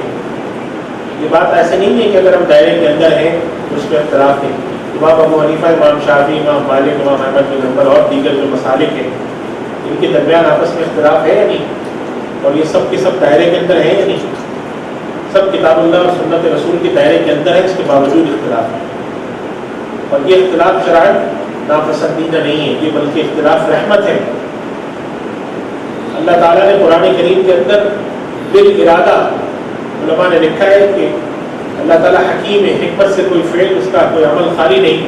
اللہ تعالیٰ نے قرآن کریم میں ایسے احکامات دیے ہیں کہ جن کے اندر گنجائش ہے۔ قرآن کریم میں فرمایا کہ ایمان والوں، جب قرآن کریم میں نماز کے لیے جب اس کے حکم دیتے ہیں تو اللہ سبحانہ و تعالیٰ فرماتے ہیں فقرؤ، اے مسلمانوں، اے مخاطب، فقرؤ ما تیسر من القرآن، یعنی کہ جب نماز پڑھنے کھڑے ہو جو سہولت سے قرآن شریف پڑھ سکو وہ پڑھ لیا کرو۔ اب یہ ما تیسر، جو تم آسانی سے پڑھ سکو، اس کا کیا مطلب ہے؟ ایک عرب زبان جاننے والے قاری صاحب کے پاس آپ جائیں گے، وہ کیا کہیں گے؟ بھائی میں تو 3-4 صفحے پڑھ سکتا ہوں۔ اور ایک چین کے رہنے والے عام آدمی کے پاس گئے آپ، اس نے کہا بھائی بڑی مشکل سے تو بسم اللہ منہ سے نکلتی ہے، میرے تو الفاظ ہی صحیح سے نہیں ادا ہوتا، چائنی زبان جاننے والا۔ اب علماء کے سامنے سوال آیا کہ نماز میں قرآن کریم پڑھنا تو ضروری، اللہ تعالیٰ نے کوئی مقدار متعین نہیں کی، یہ فرما دیا ما تیسر ہے، جو سہولت سے پڑھو۔ جب ہم کسی بڑے قاری صاحب کے پاس جاتے ہیں وہ کہتے ہیں جی میں تو سورہ مزمل پڑھ سکتا ہوں، تم بھی پڑھ لیا کرو۔ اور ایک ہم عام آدمی کے پاس جاتے ہیں سبزی بیچنے والا، وہ کہتا ہے بھائی آپ اتنا آتے ہی نہ اور اثر کی اجازت دیں گے مجھے، میں کہاں سورہ مزمل پڑھتا ہوں۔ تو علماء کرام نے، فقہاء نے اس کے بارے میں مختلف چیزوں کو سامنے رکھ کے طے کر دیا، اچھا بھائی نماز کے اندر سورہ فاتحہ کے بعد جو تلاوت کرنی ہے، یا نماز کے اندر جو تلاوت کرنی ہے وہ کم از کم 3 آیات کی کرنی چاہیے، جو قرآن کریم کی سب سے چھوٹی 3 آیات، اس کے برابر آپ کر لیں گے۔ اب یہ فیصلہ جو ہے، یہ فیصلہ اجتہادی ہے نا، تشریح۔ اللہ تعالیٰ کے لیے کیا مشکل تھا کہ اللہ تعالیٰ یہ قرآن میں فرما دیتے کہ ایمان والوں جب قرآن کریم پڑھا کرو تو کم از کم 3 آیتیں پڑھو، مسئلہ حل ہو جاتا نا، سب کے لیے مسئلہ حل ہوتا۔ نبی کریم صلی اللہ علیہ وسلم نے پاکی کے لیے، یہ بات پاکی ناپاکی کے مسائل کے اندر احادیث سے ثابت ہوتی ہے کہ آپ صلی اللہ علیہ وسلم نے جو کثیر پانی کے بارے میں ارشاد فرمایا کہ کثیر پانی جو ہوتا ہے، زیادہ پانی چھوٹی موٹی نجاست سے ناپاک نہیں ہوتا۔ سوال ہے کہ زیادہ پانی کسے کہتے ہیں؟ فقہاء کرام کے سامنے سوال آیا، ایک مشہور فقیہ تھے، وہ درس دے رہے تھے، انہوں نے کہا بھائی اگر زیادہ پانی ہو تو وہ ہلکی پھلکی نجاست گرنے سے ناپاک نہیں ہوتا جب تک کہ نجاست کو اثر نہ آئے۔ تو ان کے شاگردوں نے کہا حضرت یہ زیادہ پانی کیا ہوتا ہے؟ اگر آپ صحرا میں آدمی سے جا کے پوچھے زیادہ پانی کیا ہوتا ہے، وہ کہے گا یہ ایک مٹکا جو رکھتا ہے زیادہ پانی۔ اور جو لوگ ساحل پر آباد ہیں ان سے جا کے پوچھے زیادہ پانی کیا ہوتا ہے، وہ کہیں گے یہ جو سوئمنگ پول بنا ہے یہ بھی فرضی کم ہی ہے، بس سمجھو یہ زیادہ ہے، اور اتنا بڑا سوئمنگ پول ہوتا ہے۔ تو آخر زیادہ پانی ہوتا کیا ہے؟ وہ فقیر جو پڑھا رہے تھے ان کے وہاں پہ ایک حوض بنا ہوا تھا، جیسے مسجد میں حوض ہوتا ہے بزرگ، انہوں نے کہا بھائی سمجھو یہ ہے زیادہ پانی۔ ان کے شاگردوں نے جا کے اس کو ناپ لیا، ذرا ناپ کے دیکھیں کیا سائز بنتا ہے۔ اس کا سائز تھا 10 بائی 10 ذراع، ذراع ہر ناپنے کا یہ انداز یہ ہوتا تھا ذراع، جیسے ہم فٹ کہتے ہیں نا، فٹ تو پاؤں کے برابر ہوتا ہے، وہ ہاتھ سے ناپتے تھے۔ بس انہوں نے فتویٰ دے دیا کہ اگر کوئی تالاب 10 بائی 10 ذراع کا اور 1 ذراع گہرا ہے وہ پانی زیادہ ہے۔ حالانکہ یہ مسئلہ اس طرح سے حدیث میں نہیں آیا ہے 10 بائی 10 کا، مسئلہ فقہ میں بڑا مشہور پڑھا جاتا ہے، 10 در 10 کہتے ہیں اسے، ایسا نہیں آیا ہے حدیث میں۔ یہ کیا ہے؟ تشریح ہے، تطبیق ہے مسئلے کی، تو زیادہ پانی کیا ہوتا ہے۔ اب یہاں پر ایک نقطہ ہے، وہ نقطہ یہ کہ اللہ کے نبی کے لیے بتانا مشکل تھا کہ زیادہ پانی کیا ہوتا ہے، آپ نہیں بیان کر سکتے تھے کہ بھائی دیکھو اس طرح کا پانی زیادہ ہوتا ہے۔ جب اللہ تعالیٰ آسانی دیتا ہے، اللہ سبحانہ و تعالیٰ نے بنی اسرائیل کے بارے میں کہا، حضرت موسیٰ علیہ السلام نے کہا ان اللہ یأمرکم ان تذبحوا بقرۃ، اللہ تمہیں حکم دیتا ہے کہ تم گائے ذبح کرو۔ انہوں نے آ کر کہا کہ موسیٰ کیسی گائے ہونی چاہیے؟ انہوں نے کہا بھائی نہ وہ بوڑھی ہو نہ جوان ہو۔ پھر انہوں نے کہا کہ رنگ کیسا ہو اس کا؟ پھر انہوں نے بتایا کہ اس کا رنگ ایسا ہو پیلا، جیسا ہمارے گائے ہوتی ہے نا ذرا سی براؤن رنگ کی، اس طرح کا رنگ ہو اس کا. اچھا پھر جا کر کہنے لگے کہ بھائی وہ بات سمجھ میں نہیں آتی، اور تھوڑا سا ایکسپلین کریں ہمیں. پھر انہوں نے جب شرط لگائی لا ضرور تصیب الارض ولا تسقي الحرث، نہ اس نے کبھی ہل لگایا ہو نہ کبھی پانی سینچا ہو، بالکل صاف ستھری چنگی ہو، لا شیء فیہا، کوئی اس میں خرابی نہ ہو. اگر پہلے وہ اللہ کے حکم پہ صرف بقرہ گائے کو ذبح کر دیتے تو حکم پورا ہو جاتا، لیکن انہوں نے اپنے پر خود پابندیاں لگائی. تو اب جب تلاش کرنے لگے تو گائے نہ ملے گی، جا کر ایک ڈھونڈ ڈانٹ کے ایک آدمی کے پاس مجھے اس نے کہا میں تو اپنی پالتو پیاری گائے میں کیوں نہیں چکا. بڑے سمجھت سماجت کے بعد تو راضی ہوا، ٹھیک ہے اس کو ذبح کرو، اس کی کھال اتارو اور اس کی کھال کے اندر پورے میں سونا بھر کے مجھے دو. گائے کی کھال جب اترتی ویسی پھیل جاتی ہے. گائے کی کھال میں آپ سونا رکھیں اگر مطلب 3 من کی گائے، گوشت 3 من ہے تو سونے کا وزن تو زیادہ ہوتا ہے، 6 من 7 من سونا آیا ہوگا. اللہ سبحانہ و تعالیٰ نے نبی کریم صلی اللہ علیہ وسلم نے جو احکامات دی اس میں نا گنجائش رکھی، فلیکسیبلٹی جسے ہم کہتے ہیں، اور مقصود اس کا ہم لوگوں کو امت کے علماء نے یہ بات سمجھی کہ مقصود اس کا امت میں شفقت ہے کہ ہر دور میں اس کی تطبیق ہوتی رہی، ہر دور میں اس کے امپلیمنٹیشن آسان ہو. لہٰذا آج کے دور میں بھی جب کوئی جدید مسئلہ آتا ہے تو اس کی امپلیمنٹیشن پر یہی مسئلہ آتا ہے. تطبیق پر مسئلہ آ کے کھڑا ہوتا ہے کہ نہیں تطبیق کیسے ہو، تطبیق کے پر مسائل آتے ہیں اور اسی کے اوپر بھی فیصلہ بھی قرآن اور حدیث کی روشنی میں ہوگا. یہ بات ہمیں ذہن میں رکھنی چاہیے کہ جدید تشریح اور تعبیر کا اسلام خلاف نہیں ہے. ہمارے یہاں کچھ حضرات ہیں جو کہ مخالفین کی طرف سے جب دین پر سخت گفتگو آتی ہے تو رد عمل میں وہ ہر چیز کے انسان کی فطرت انسان کا رد عمل ہوتا ہے. بعض لوگ ہوتے ہیں جو جدید چیزوں کو بالکل نہیں پسند کرتے، بعض لوگ ہوتے ہیں جو جدید چیزوں میں بہہ جاتے ہیں. ہمارا کام کیا ہے؟ اعتدال، کتاب اللہ اور سنت کے دائرے میں رہتے ہوئے. اب یہاں سے ہمیں ایک اور اصول بھی سمجھ میں آتا ہے کہ جب ہم کتاب اللہ اور سنت رسول کے دائرے میں رہتے ہوئے کسی مسئلے کا حل نکالیں گے تو اس کے اندر بھی اختلاف ہوگا، لیکن اس اختلاف کو کفر اور اسلام کا اختلاف نہیں بنانا چاہیے. جیسے امام شافعی اور امام ابو حنیفہ رحمۃ اللہ علیہ کے درمیان مسائل میں اختلاف ہے، ائمہ اربعہ میں، یہ کفر و اسلام کا اختلاف نہیں. اگر علماء کے طبقات میں کسی مسئلے کے اوپر اختلاف ہے تو یاد رکھیں وہ کفر اسلام کا اختلاف نہیں. ہمارے یہاں دشواری یہ ہے کہ ہم لوگ کفر اسلام کا اختلاف کرتے ہیں، نمازیں پڑھنا چھوڑ دیتے ہیں اور سوالات آنا شروع ہو جاتے ہیں کہ بھئی اس کے بارے میں کیا کرنا چاہیے. تو دین کی جدید تشریح اور تعبیر، میں دین کی جدید اور تشریح تعبیر کے حوالے سے میں ایک اور مثال بھی دیتا ہوں کہ آج کل آپ نے دیکھا ہوگا کہ جیسے میڈیا کا زمانہ ہے، علماء کے سامنے سوال آیا کہ میڈیا کو جتنے مؤثر طریقے سے دین کی تبلیغ میں، دین کی بات کو پھیلانے میں استعمال کیا جا سکتا ہے تو کیا ہم اس کے استعمال کی اجازت دیں؟ اگر ہم اجازت دیتے ہیں تو اس کے اندر تصویر کا مسئلہ آتا ہے. اس تصویر کے مسئلے پر تحقیق ہوئی تو علماء کے بہت بڑے طبقے کی رائے یہ قائم ہوئی کہ جو تصویر ڈیجیٹل شکل میں ہوتی ہے وہ تصویر جو ہے ناجائز اور حرام نہیں ہوتی، بشرطے کہ اس کے اندر کوئی خراب چیز نہ دکھائی جائے. مثلا اگر درس دکھایا جا رہا ہے، نماز دکھائی جا رہی ہے، قدرتی چیزیں دکھائی جاتی ہیں، ٹھیک ہے، لیکن اگر اس کے اندر نامحرموں کی تصویریں، حرام چیزیں، چاہے وہ ڈیجیٹل ہی کیوں نہ ہو ناجائز، یہ علماء کی رائے قائم ہے. اب اس رائے کے اوپر پچھلے 10 سال گفتگو رہی، کچھ نے کہا نہیں صحیح نہیں ہے، کچھ نے کہا صحیح ہے. اب جا کے اس کے نتیجے میں بڑے بڑے جو ہمارے اسلامی گروپ سے انہوں نے اپنے یہاں دین کے درس کے سلسلے شروع کیے اور اس کو فیس بک پر بھی بیچتے ہیں، اس کو واٹس ایپ پہ بھی بیچتے ہیں، اس کو وہ اپنے ویب سائٹ پہ بھی ڈالتے ہیں، پوری دنیا میں اس کی براڈ کاسٹنگ کرتے ہیں. اب یہ کیا ہے؟ یہ دین کی جدید تشریح ہے اور یہ دائرے میں رہ کر کی گئی ہے قرآن و سنت. لہٰذا اس تشریح میں کوئی مظاہرہ نہیں، ایسی تشریح آج کے دور کی ضرورت ہے. لیکن ایسی تشریحات بھی کی گئی ہیں جس کے اندر کہا گیا کہ سود کے اندر گنجائش ہے لینے کی، پردہ جو ہے عورتوں کا وہ ضروری نہیں ہے، موسیقی کی بھی اسلام میں گنجائش ہے. جب اس قسم کی چیزیں آتی ہیں تو اس کے اندر کون سا پہلو غالب ہوتا ہے؟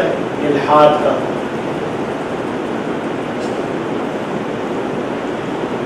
ہندوستان میں بھی مسئلہ ہے. بہرحال ہندوستان تو ویسے بھی سیکولر ملک ہے, ہمارا ان سے کوئی تعلق نہیں ہے, لیکن وہاں مسئلہ ہے کہ کورٹ نے فیصلہ دے دیا اگر کسی آدمی نے 3 طلاقیں دی ہیں تو وہ 3 طلاقیں نہیں واقع. اب سوال یہ کہ کورٹ کو یہ فیصلہ دینے کا کیا اختیار ہے. بات یہ ہے کہ وہ لوگ تو اس چیز کے قائل ہی نہیں ہے.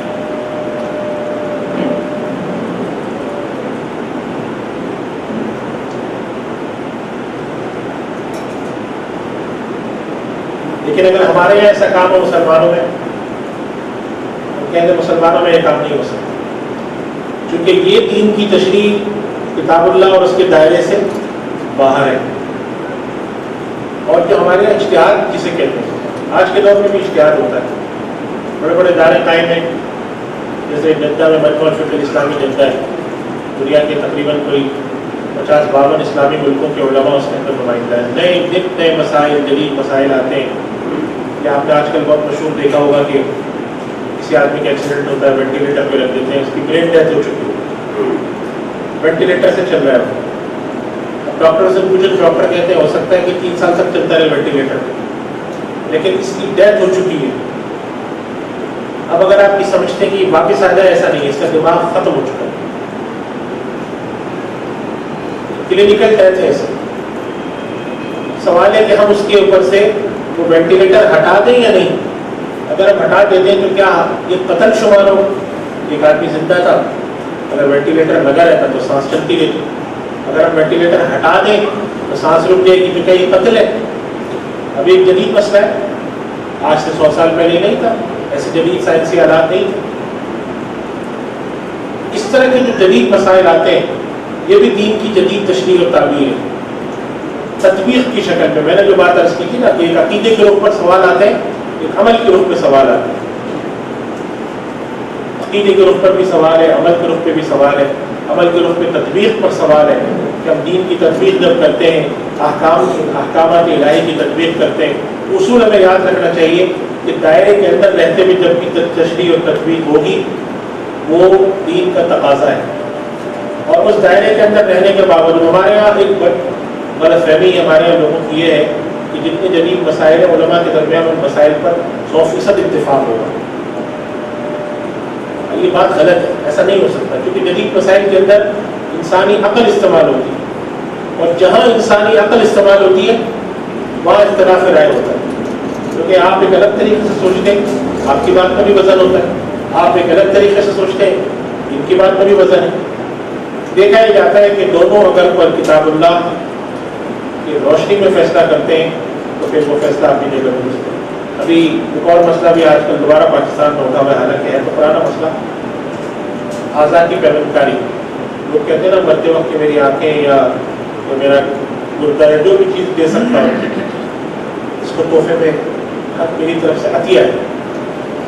یہ بھی ایک مسئلہ ہے, یہ بھی جدید مسائل میں سے, اس پر بھی گفتگو جاری ہے. بعض مسائل ہے کہ جس کے اوپر گفتگو برسوں جاری رہتی ہے, 5-10 سال جاری رہتی ہے. اس کے بعد جب اس مسئلے کے سارے پہلو نکل کر سامنے آ جاتے ہیں پھر علماء کرام اس پر الٹیمیٹلی ایک نتیجہ قائم کرتے ہیں. اس کی جدید ترین مثال میں آپ کو دوں, آپ نے سنا ہوگا بٹ کوائن اور کرپٹو کرنسی. یہ آج کل ہمارے نوجوان طبقے میں بڑی مقبول ہوئی ہوئی ہے. اکثر نوجوان لڑکے سوال پوچھتے ہیں کہ یہ بٹ کوائن میں جو ڈیجیٹل کرنسی آئی ہے اس کے اندر پیسہ لگا. اب اس کے بارے میں علماء نے پاکستان میں بھی اور باہر بھی علماء نے ابھی توقف کیا ہوا ہے. کہتے ہیں ہمارے پاس یہ پوری صورتحال نکل کے سامنے آئے کہ یہ جاری کیسے ہوتی ہے, اس کرنسی کی نگرانی کیسے ہوتی ہے, لوگوں کے مال کا تحفظ کیسے ہے اس میں. جب تک کہ پوری بات نہیں آتی ہم اس پہ کوئی رائے قائم نہیں کر سکتے. یہ جدید مسائل جتنے بھی ہیں ان کا حل پیش کرنا یہ دین کی جدید تشریح اور تعبیر ہے. اور جب تک قیامت ہے, قیامت نہیں آتی اور یہ دنیا قائم ہے, یہ تشریحات اور تعبیرات آتی رہیں گی, یہ یاد رکھیں, اور یہ مسائل آتے رہیں گے. پچھلے دنوں ایک صاحب نے مجھ سے آن لائن ٹریڈنگ کے حوالے سے مسئلہ پوچھا کہ آن لائن ٹریڈنگ بہت عام ہو چکی ہے, تو میں بھی کرنا چاہتا ہوں, تو میں کیا اپنے اصول ضوابط کرتا ہوں. میں نے کہا یہ اچھا سوال ہے آپ کا.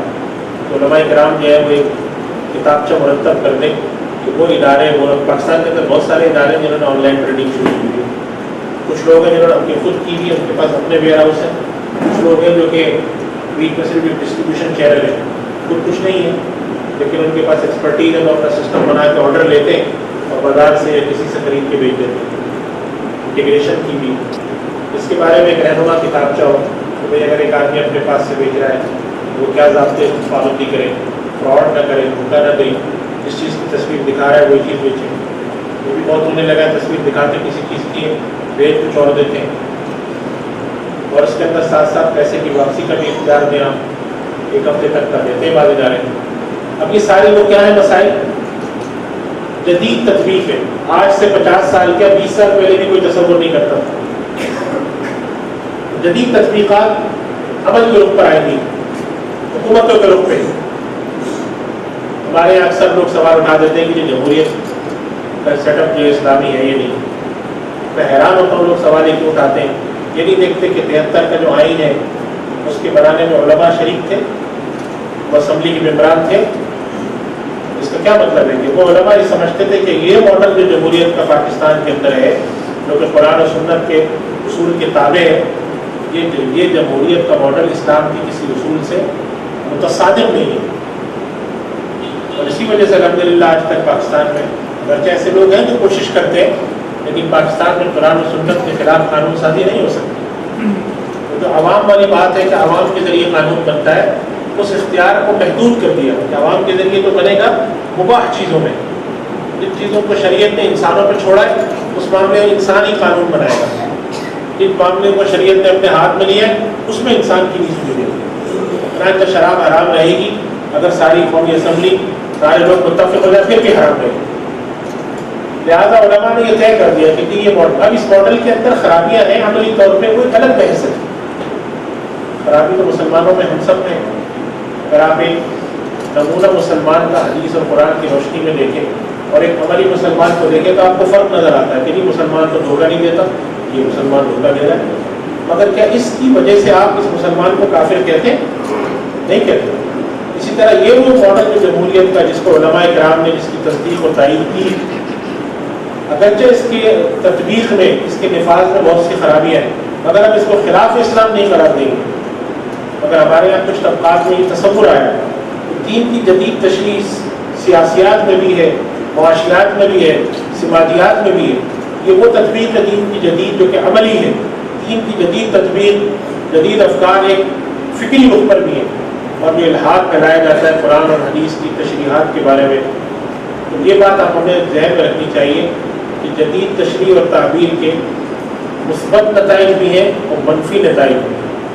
مثبت نتائج یہ ہے کہ لوگوں کو اس پر ایمان اور یقین پیدا ہوتا ہے، کیونکہ آج کے دور میں مسلمان کے دل میں یہ غلط فہمی پیدا کی گئی ہے کہ تم اگر دین پہ چلے تو تم اس دنیا میں کچھ نہیں کر سکتے۔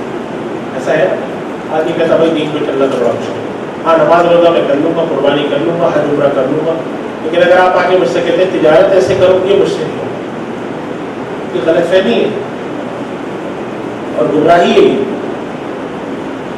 تو دین کی جدید تشریح اگر نہیں کرتے تو اس غلط فہمی کو پشت پناہی کرتے ہیں، اس کی تائید کرتے ہیں۔ وہ آدمی کہتا ہے دیکھو بھائی میں کب سے ان سے مسئلہ پوچھ رہا ہوں، یہ بتاتی نہیں مجھے، لہٰذا میں نے تو سوچ لیا ہے ان سے یہ مسئلہ ہی نہیں پوچھوں گا۔ ایک آدمی آپ کے پاس آ کے کہتا ہے کہ جی میں آن لائن ٹریڈنگ کا ایک پورٹل بنانا چاہتا ہوں، آپ مجھے اس کے بارے میں کچھ پرنسپل دے رہے ہیں۔ 1 ہفتے آئے گا، 2 ہفتے آیا، مہینہ، 2 مہینے، 6 مہینے، 8 مہینے، 1 سال تک آتا رہا۔ آپ نے کہا دیکھو بھی ٹھہر جاؤ، دیکھو ٹھہر جاؤ۔ 1 سال بعد تو کیا کرے گا؟ کہے گا اگر دیکھیں گی بات جی کہ میرا کاروبار ہے، میرا روزگار ہے، میرے ساتھ سب چیزیں لگی ہیں، آپ جس کا نہ جواب ہاں میں دیتے ہیں نہ میں دیتے ہیں، ایک بات کرتے ہیں تاکہ میں ختم کروں۔ لہٰذا اب میں یہ سمجھ گیا ہوں کہ آپ کے پاس اس مسئلے کا کوئی حل نہیں ہے، لہٰذا میں تو چلا۔ اس وجہ سے علماء کرام یہ بات بھی کہتے ہیں آج کے دور میں کہ جیسے ہمیں لوگوں کو یہ بتانا ضروری ہے کہ یہ چیز غلط ہے، تو یہ بھی بتانا چاہیے کہ اس کے بدلے میں صحیح کیا ہے۔ اس کی اکثر مثال ہمارے یہاں دی جاتی ہے۔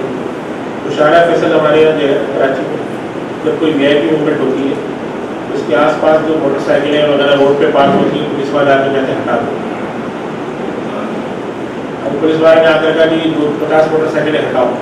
اب موٹر سائیکل والا کہتا ہے بھائی اس کو ہٹا کے میں لے جاؤں کہاں؟ تو پولیس والا کہتا ہے یہ میرا مسئلہ نہیں ہے۔ کہتا بھائی ہمارا آفس اوپر ہے، پارکنگ ہماری نیچے، اب اس کو ہم ہٹا کے لے جائیں گے جب وہ سامنے سے کہتا ہے نہیں میرے پاس اس کا مجھے نہیں پتا تو تم یہاں سے ہٹاؤ.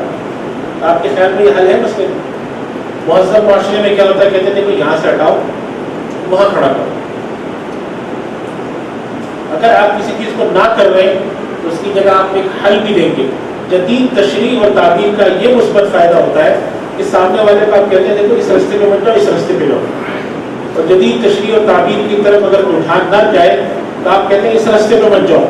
اب وہ کھڑا ہو تو پوچھتا پھر کدھر جاؤ, آپ نے کہا یہ مجھے نہیں پتا مگر ادھر مت جاؤ. یہ انسانی معاشرے کی فطرت کے خلاف انسان کہتا ہے یہ کیا بات کی آپ نے, ادھر مت جاؤ. چلو جی میں رک گیا, میرے ساتھ 10 لوگ اور رک گئے, مگر 10 لوگوں نے کہا ہم تو کہیں جائیں گے, آپ ہم سے کیسے کہتے ہیں کہ ادھر مت جاؤ ادھر, اور جب ہم پوچھتے ہیں ہم جائیں گے ادھر تو کہتے ہیں یہ مت پوچھو.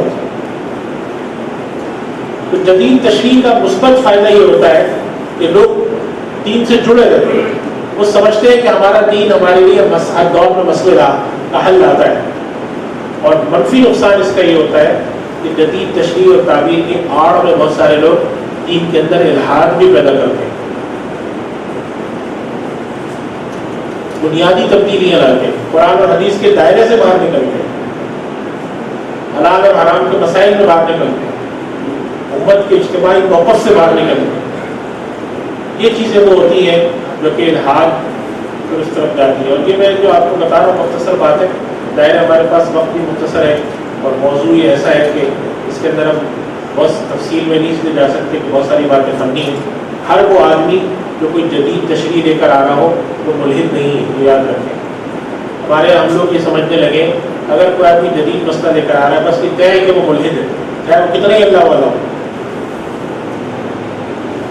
ایسا نہیں ہے, بہت سارے لوگ صحیح ہوتے ہیں, مخلص ہوتے ہیں. آخر وہ لوگ جنہوں نے ریکارڈنگ کر کے, بہت سارے ادارے ہمارے یہاں کے جو ریکارڈنگ کرتے ہیں پروگرام علماء کے درس تقاریر اور اس کو آن لائن فیس بک پہ میڈیا پہ ڈالتے ہیں, ان کے اس طرز عمل سے بہت سارے دوسرے لوگوں کو اختلاف ہے. لیکن کیا یہ لوگ جو یہ کام کر رہے ہیں وہ ملحد ہیں, زندیق ہیں, کیا کافر ہیں؟ نہیں. آپ یہ کہتے ہیں کہ ان سے ہمارا اختلاف اس دائرے کے اندر ہے جو اللہ نے ہمارے لیے, اللہ اس کے رسول نے دائرہ اس کے اندر ہے. ہم کہتے ہیں کہ یہ طریقہ مناسب نہیں ہے, آپ کہتے ہیں مناسب ہے, ٹھیک ہے, آپ کی رائے یہ ہماری رائے. تو ہمارے یہاں جو شدت پسندی آئی اس میں خرابی یہ پیدا ہو گئی کہ ہم لوگ نئے مسائل کے اور جدید تعمیرات کے بارے میں تھوڑا شدت پسند بھی ہو گئے. کچھ لوگ ادھر چلے گئے جن کی نظر میں یہ ساری باتیں اور ساری پابندیاں غلط ہیں, انسان آزاد ہے جو مرضی کرے. کچھ ادھر آ گئے جو کہتے ہیں جدید مسائل پہ جانے. سب سے مشکل کام ہے اعتدال کی راہ پر رہتے ہوئے کام کرنا. اور آخری بات اس کو میں کہہ کے اپنی گفتگو ختم کروں گا, دین کی تشریح اور تعبیر کون کرے گا. بعض دفعہ لوگ کہتے ہیں کہ مولویوں نے قبضہ کیا ہوا ہے دین کی تشریح اور تعبیر. دین کی تشریح اور تعبیر پر مولویوں نے قبضہ کیا ہوا ہے, ان کو اختیار کیوں ہے؟ یہ اختیار تو اوروں کو ہونا چاہیے. بعض دفعہ آتا ہے پارلیمنٹ میں ہونا چاہیے. آپ نے کبھی سنا ہے کہ کسی نے کہا کہ اوپن ہارٹ سرجری کے بارے میں فیصلہ کرنے کا اختیار پارلیمنٹ کو ہونا چاہیے؟ سنا ہے کبھی آپ نے؟ یا ہوائی جہاز کا جو انجن ہے اس کی ڈیزائننگ کے بارے میں فیصلہ کرنے کا اختیار پارلیمنٹ کو ہونا چاہیے؟ نہیں سنا ہوگا. پارلیمنٹ کے پاس قانون سازی کا اختیار ہے, لیکن قانون بنانا کیا ہے, اس کی تشریح اور تعبیر کا اختیار ہمیشہ ماہرین کے پاس ہوتا ہے. دنیا میں جہاں پر بھی میڈیکل کے لا امپلیمنٹ ہو, انجینئرنگ کے لا ہو, سول اس کے انجینئرنگ کے لا, کوئی بھی چیز ہو, اس کے ماہرین پہلے وہ تیار کرتے ہیں چیز اور پھر جا کے پارلیمنٹ کے ذریعے امپلیمنٹ ہوتی ہے. براہ راست تشریح پارلیمنٹ نہیں کرتی کیونکہ اس کے پاس ظاہر سیاسی لوگ ہوتے ہیں, ان کی صلاحیتیں سیاسی پہ زیادہ ہوتی ہیں, ہر چیز کے تو ماہر نہیں ہو سکتے. اس مقصد کے لیے پاکستان میں ایک ادارہ قائم کیا گیا تھا, آج بھی وہ قائم ادارہ, کبھی اس کی پرفارمنس اچھی ہوتی ہے کبھی اچھی ہوتی ہے, اسلامی نظریاتی کونسل. اس کا بنیادی مقصد یہی تھا کہ وہ پارلیمنٹ کو دینی معاملات پر قانون سازی کیا کرنی ہے اس کے بارے میں مشورے دے گی, اور اس کے جو ارکان ہوتے ہیں وہ کون ہوتے ہیں؟ ماہرین شریعت. تو یہ بات طے ہے کہ جدید تشریح اور تعبیر دین کی وہ ماہرین شریعت کریں گے جن کو علم ہے دین کا, ہر آدمی اٹھ کے نہیں کرے گا، نمبر ایک۔ نمبر دو، آج تک 1200-1300 سال مسلمان علماء اور فقہاء نے جو دین کا ذخیرہ جمع کیا ہے، جس کو ہم آج کل کی جدید زبان میں جورس کارپس کہتے ہیں، یہ اتنا بڑا، اس کے اندر انہوں نے اجتہادات کیے ہیں، مسائل نکالے، یہ ہمارے پاس بیکار اور فالتو چیز نہیں ہے۔ آج ہم دنیا کے اندر لوگوں کو جا کے پڑھتے ہیں تو وہ پرانے نکالتے ہیں کہ حمورابی کے زمانے کا قانون اور فلاں زمانے کا قانون ہم نکال کے لا رہے ہیں، یہ ہمارے پاس چیزیں موجود ہیں، اس سے ہم کچھ تھوڑا سا سمجھنے کی کوشش کرتے ہیں۔ ہمارے پاس علماء اور فقہاء کا اتنا بڑا ذخیرہ ہے کہ مسلمانوں کے علاوہ کسی امت کے پاس نہیں۔ 1200 سال میں شرق، غرب، عرب، عجم، افریقہ تک کے بڑے بڑے علماء، ہزارہ علماء نے جو مل کر ایک فقہی ذخیرہ تیار کیا ہے، اس کے اندر فقہاء کرام لاکھوں کتابیں ہیں، ان کے اندر جو مسائل اور اجتہادات ہیں اس کو ہمیں یکسر لغو قرار دے دینا، یہ الحاد کی ایک شکل ہے، کیونکہ اس کے اندر ہم ان لوگوں کو غلط قرار دے رہے ہیں۔ اور یہ بات یاد رکھیں جو امت کی من حیث المضمون تقلید کرے، جو لوگ یہ کہتے ہیں کہ امت من حیث المضمون پہلے والے غلط تھے، اب ہم صحیح سمجھ رہے ہیں، یہ نبی کریم صلی اللہ علیہ وسلم نے قیامت کی نشانی بتائی ہے، لعن آخر هذه الامة اولها، بعد میں آنے والے پچھلے والوں کو کہیں گے یہ سب ناکارہ لوگ تھے، ان کو پتہ ہی کچھ نہیں تھا، اب ہم بتاتے ہیں کیا ہے۔ یہ چیز غلط ہے، یہ الحاد کا رستہ ہے۔ دین کی تشریح اور تعبیر میں پچھلے دور کے علماء نے، چونکہ وہ متقی بھی زیادہ تھے، دین کے قریب بھی بہت تھے، اور انہوں نے وہ دور بھی دیکھے جب مسلمانوں نے حکومتیں کی ہیں، 800 سال ہندوستان میں کیے، بغداد میں کیے، اسپین میں کیے، ترکی میں کیے، افریقہ کے علاقوں میں کیے، سب جگہوں پہ مسلمانوں کے غلبے کے دور کے فقہ بھی موجود ہے اور زوال کے دور کی فقہ بھی۔ ہمارے سامنے بڑا ذخیرہ ہے، اس ذخیرے سے صرف نظر کر کے کوئی نیا مسئلہ، بالکل نیا مسئلہ نکالنا، یہ بھی در حقیقت امت کی من حیث المجموع اجتماعی رائے سے انحراف ہوتا ہے، اور یہ کبھی بھی اچھا اثر۔ دنیا میں کوئی ریسرچ ایسی نہیں ہے، میڈیکل کی لے لیں آپ، میتھمیٹکس کی لے لیں، سائنس کی لے لیں، جو پچھلی تحقیق کو بالکل اگنور کرتی ہے، کوئی ایک نہیں ہے۔ جب بھی کوئی ریسرچ ہوتی ہے پچھلی ریسرچ کو اٹھاتے ہیں۔ آج بھی دنیا میں کوئی جہاز بننے جائے گا، کوئی نئی کمپنی جہاز بنانے کی قائم ہوگی، وہ ضرور یہ دیکھے گی کہ پچھلے دور میں جو انجینئرنگ اور سائنس کے ٹیکنالوجیکل جو بھی فارمولے تھے اور جو بھی طریقہ کار تھا وہ کیا تھا۔ تو ہم جب دین کی تشریح اور تعبیر میں یہ علماء کا 1200 سال کا بڑا ذخیرہ، اس کے اندر کروڑوں فتاویٰ ہیں، کتابیں ہیں، مسائل ہیں، کروڑوں کی تعداد میں، لاکھ نہیں، کوئی دنیا سے آپ جمع کریں، افریقہ میں، عرب میں، عجم میں ہزارہ کتابیں، ان کے اندر تو مسائل ہیں، اب ان کو ایک یکسر اٹھا کے پھینکتے ہیں اور ہم کہتے ہیں میں ڈائریکٹ کتاب اللہ اور سنت سے سمجھوں گا، یہ گمراہی کی جدید شکل ہے۔ لہٰذا یہ یاد رکھیں کہ دین کی تشریح اور تعبیر کا اختیار ان کے پاس ہے جن کے پاس دین کا مضبوط علم ہے۔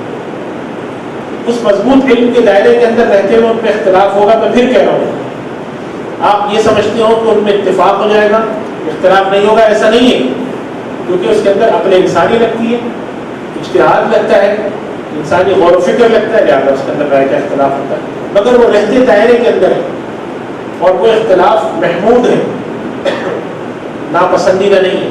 ہاں وہ اختلاف جو دائرے سے باہر نکل جاتا ہے پھر وہ الحاد پیدا کرتا ہے۔ تو جو آخری گزارش ہے وہ یہ ہے کہ اس بات کو ذہن میں رکھیں کہ دین کو نظریاتی رخ پہ اور عملی رخ پر مختلف چیلنج ہر دور میں آتے تھے اور آتے رہیں گے، اور جتنا ہم قیامت کے قریب جائیں گے ہمارے نظریاتی چیلنج زیادہ بڑھیں گے، یہ یاد رکھیں۔ لوگ زیادہ خدا کے پر سوال اٹھائیں گے۔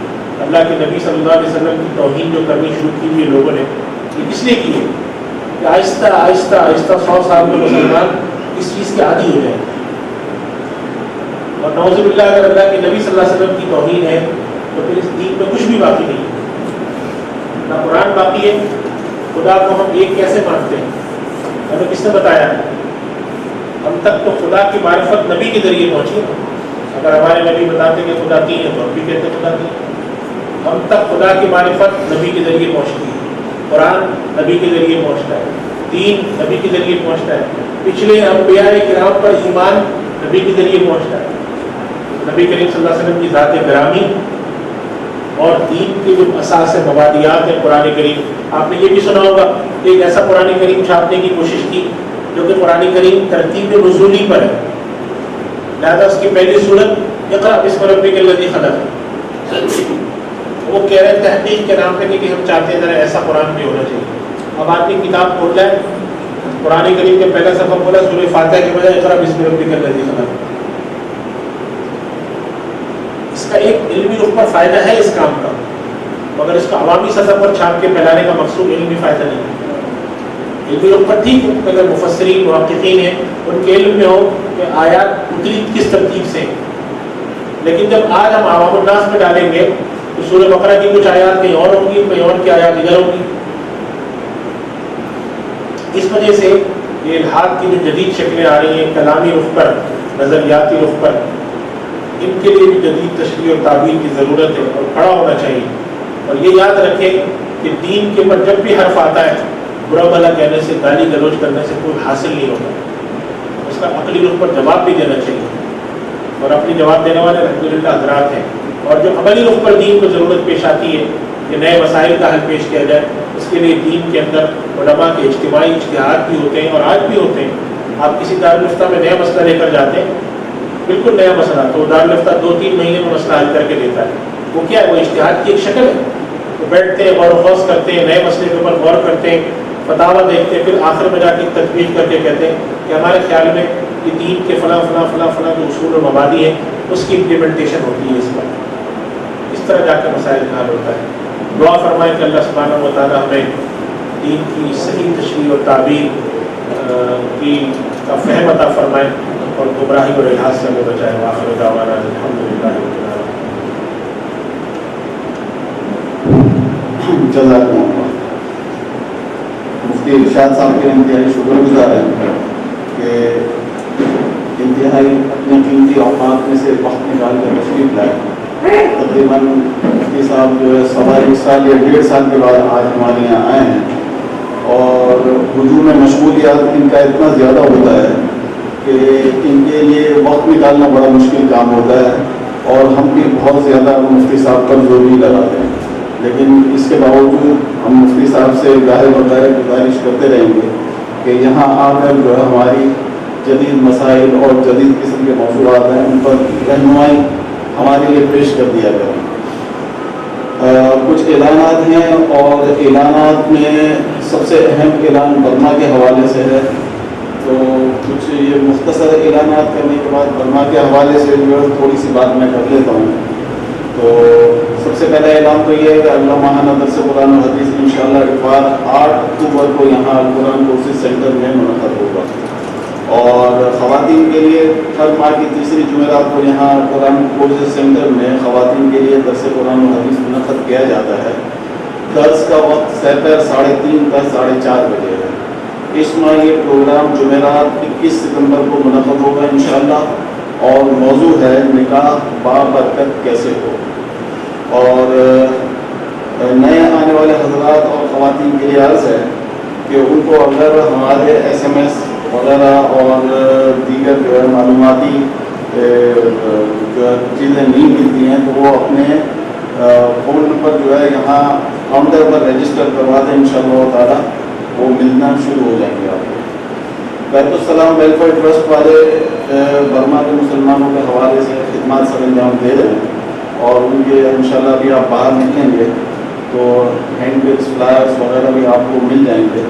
اس حوالے سے انہوں نے ماشاءاللہ بڑی زبردست کوششیں کی ہیں, اور پہلی رسائی ہے جو بنگلہ دیش کی حد تک تو ان کو مل گئی ہے. باقی جتنی بھی NGOs ہیں ان کو ابھی تک جو ہے بنگلہ دیش کی حد تک بھی رسائی نہیں ملی ہے, اور ان کو بھی رسائی یہ اس طریقے سے ملی ہے کہ انہوں نے اپنا الحاق جو ہے بعض ترکی کی NGOs کے ساتھ کیا ہے. تو وہ جو الحاق جو ترکی میں جو یہ سارا کام جو سرکاری سطح پر الحمدللہ ہوگا ہے, تو انہوں نے جو تفصیل لکھی ہے مختصراً 3 مراحل کے اندر یہ کام انہوں نے شروع کیا ہے. بیت السلام ویلفیئر ٹرسٹ والوں نے پہلے مرحلے میں انہوں نے عید الاضحیٰ کے موقع پر ترک رفائی ادارے IDDIF کے تعاون سے 210 قربانیاں کی, جن کا گوشت بنگلہ دیش میں قائم مہاجر کیمپوں میں مقیم اور برما میں غیر مددگار مظلوم روہنگیا مسلمانوں نے تقسیم کیا.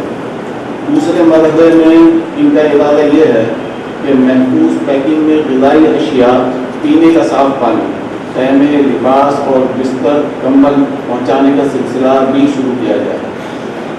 بیت السلام کے تمام کام ترک سرکاری رفاہی ادارے آفات اور دیانت فاؤنڈیشن کے ساتھ مل کر رہا ہے۔ تیسرے مرحلے میں بیت السلام ویلفیئر ٹرسٹ کا ایک وقت فوری طور پر ترکی جا رہا ہے اور ترکی کے سرکاری اداروں، دیانت اور آفات کی مرکزی قیادت کے ساتھ مل کر وہاں کام انشاءاللہ ہونا شروع کرے گا۔ تو عرض یہ ہے کہ یہ برما کا مسئلہ جو ہے یہ نیا نہیں ہے، کافی پرانا ہو چکا ہے۔ 1982 میں وہاں کی قانون ساز اسمبلی نے ایک قانون پاس کیا تھا جس کے تحت جو وہاں کے روہنگیا مسلمان جو ہے ان کو انہوں نے شہریت دی تھی۔